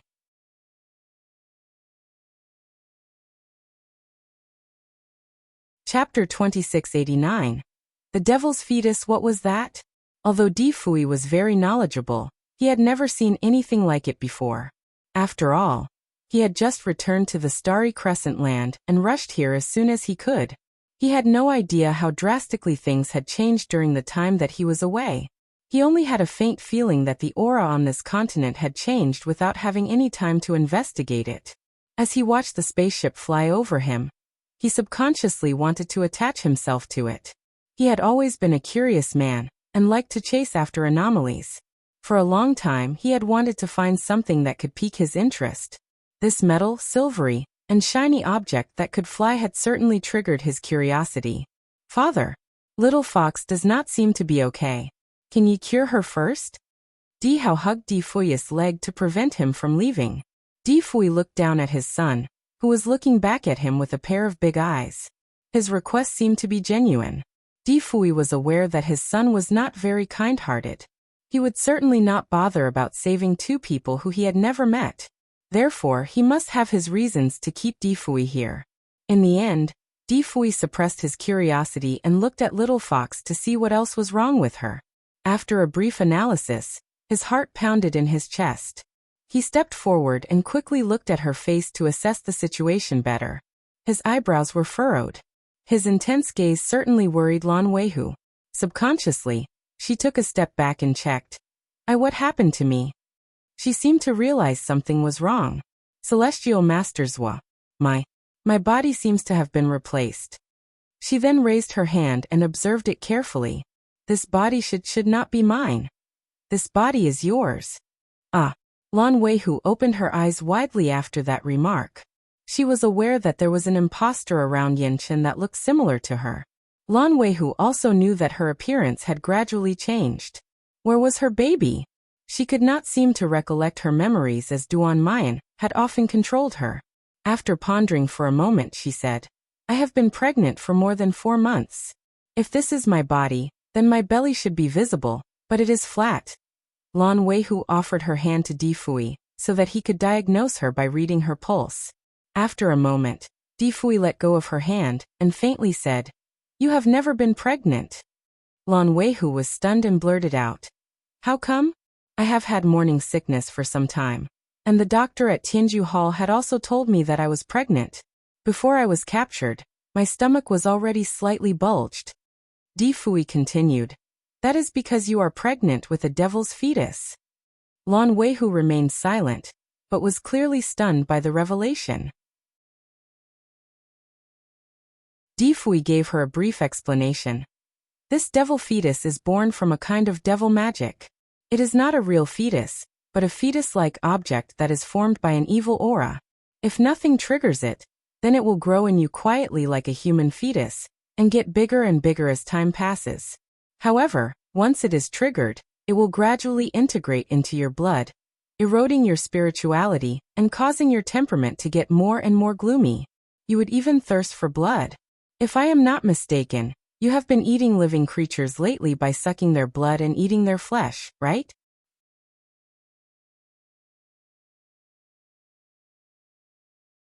Chapter 2690. The Devil's Fetus 2. Lan Weihu's face was pale. She nodded slightly in response to Di Fuyi's statement and replied, "Yes, you are right. It will slowly change your appearance and eventually you will look like your ancestors.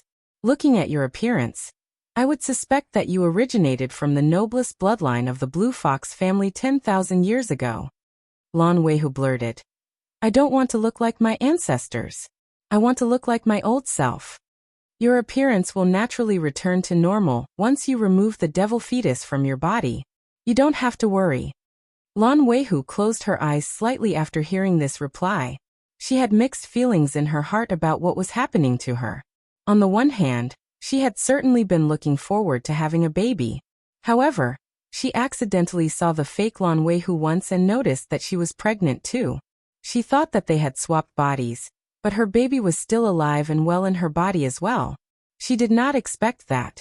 She suddenly thought of something and hurriedly asked, "Celestial Master Zhua, is the fake Lan Weihu also pregnant? Can you ask Yanchen?" Yanchen was currently executing the orders given to him by Di Fuyi. He meditated silently and was oblivious to the entire conversation. Di Fuyi looked at him and knew at once that he was at a critical stage of his meditation. Therefore, instead of disturbing him, he asked Lan Weihu, "What has happened? Tell me the full story." Lan Weihu did not dare to keep any information from Di Fuyi.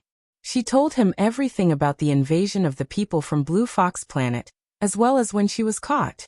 She was able to verbalize the entire story to him, succinctly and concisely.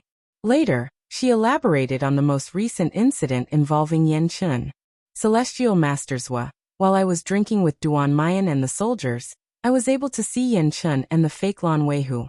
She really looks the same as how I used to, and her belly seemed to match that of a mother who had been pregnant for a month. Otherwise, Yan Chun would not have been so easily fooled.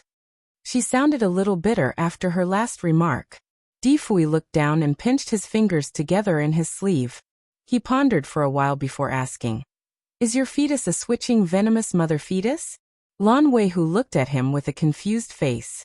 Apparently, she did not understand his question. Since returning to the Starry Crescent land, Fuy's priority was to get rid of the people from the Blue Fox planet. He wanted to return the order to the land as soon as possible. However, if this were really a switching venomous mother fetus, it would be a disaster to the world. His priority would have to be Lan Weihu. If the fetus in Lan Weihu's belly were a mother fetus, its evil characteristics would make her gradually lose her own nature. The fetus was known to make its host violent and murderous. In fact, every evil act they carried out would only feed power to the fetus. When it developed, it would be uncontrollable. The person who was pregnant with the mother fetus would be easily provoked and caught in a state of hysteria all the time. It was likely that she would do things that she would regret for a lifetime. Unfortunately, the pregnant individual will remember everything that they did despite not having control over it. Distraught by the evil things they would have done, the child fetus would continue to strengthen from the misery of its host. Once the child fetus matured, it would automatically evolve into a real devil fetus. This kind of devil fetus was incredibly pure. Because of this, it would be extremely fierce and inclined to kill. Whether someone was a god or a human, once this devil fetus infected her, the person would ultimately lose their memory and control over their body. What was even worse was that the victim might eventually lose their life, and their soul would be sealed into the devil fetus for its nourishment. Fuyi had never seen this type of switching venomous mother fetus before. He was only told about this by his mother a few years ago. Ning Xuema was the great devil, and was very knowledgeable with regards to these things. She had subordinates who were masters of venom and familiar with this kind of poison.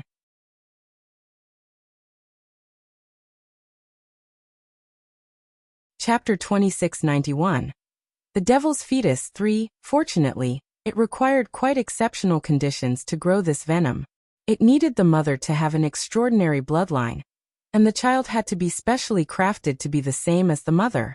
For Ning Xuemo's subordinate, the master of venoms did not succeed in growing one, but she still remembered his action. While Ning Xuema and Shin Jiuli were touring the universe, they had paid a visit to the Blue Fox Star, where she and Shin Jiuli were attacked by a devil fetus. Fortunately, both of them had great skills. In fact, Ning Xuema did not even need his protection as she was highly capable. Thus they could stay safe from the danger. Later, they investigated the origin of this kind of devil fetus, and finally found that it was successfully cultivated by the royal family on the Blue Fox planet. It was said that they sacrificed a pair of twin daughters to grow it. The twins looked precisely the same and married outsiders from the clan, which led to their inevitable punishment by the royal family. They grew the switching venomous mother fetus on the elder sister, and the child fetus on the younger sister. To trigger the evil elements in the elder sister, they did an extremely torturous act to her. The royal family had induced her to kill her most beloved husband, so that she would turn insane once she regained control over her body. Having remembered the murderous act, she decided to take her own life by removing her heart. Despite taking her own life, her power seemed to have shifted to the child fetus in her young sister. In the end, the child fetus became a devil fetus, and became a powerful assassin for the Blue Fox royals to deal with any outsiders. Shen Jiuli and Ning Xuema were both great deities, so their skills were one of the highest in the world. Yet, they could barely fight against the devil fetus even though they worked together. It proved that the devil fetus was really powerful. Lan Weihu was definitely from the bloodline of the Blue Fox planet. She too had married an outsider. She even almost killed Yan Qin. This was scarily similar to what his mother had once told him. A cold sweat suddenly broke out on Fuyi's forehead. If he had come a little later and Lan Weihu had killed Yan Qin, the devil fetus in her body would have been formed. He re-examined Lan Weihe's pulse just to be sure of her current status. The mother fetus was still in her body. However, perhaps because he had purified it, the mother fetus had already shrunk into a small ball, and the grievances that were attached to it had been sucked away. Fortunately, Lan Weihu did not kill her beloved by mistake. Quickly, Fuyi placed his palm on her belly and said, "I will take out the mother fetus from you. It will be slightly painful. Please bear with me." His aura was too strong for Lan Weihu to turn him down. She did not dare to say anything and just nodded in reply. Fuyi's palm lit up as his hand sat Lan Weihe's abdomen. It was now her turn to have a cold sweat break out on her forehead. The pain was excruciating. Fortunately, Lan Weihu had suffered a lot these days. Therefore, she was not so easily susceptible to pain. After 15 intense minutes, Fuyi finally finished the job. The colorful light from his palm had successfully sucked out a baby that was the size of a thumb from the belly of Lan Weihu. To their surprise, this baby had 4 eyes on its face and looked extremely fierce. It struggled and screamed in Fuyi's palm. Its 4 eyes seemed to be exuding a cold light, which would make an ordinary person tremble just at a glance. Meanwhile, Lan Weihu looked like she just soaked herself in water, due to the sweat from her body. When she first saw this baby, she was terribly concerned that Fuyi might have misdiagnosed her and removed her own baby. Nonetheless, when she saw the 4 eyes of the baby, she involuntarily stepped back from the scene. When the creature saw Lan Weihu, it screamed even more fiercely. It struggled in Fuyi's palm and suddenly grew a pair of wings to fly over to her. You're tuning in to the Li Mei's Wuxia Whispers YouTube channel. We're so grateful for your support, and don't forget to subscribe to join us on this incredible journey through captivating stories. Your generosity through donations truly makes a world of difference, as it's the primary source of revenue that allows me to expand and enhance this channel for you. Thank you from the bottom of my heart for being a part of this adventure.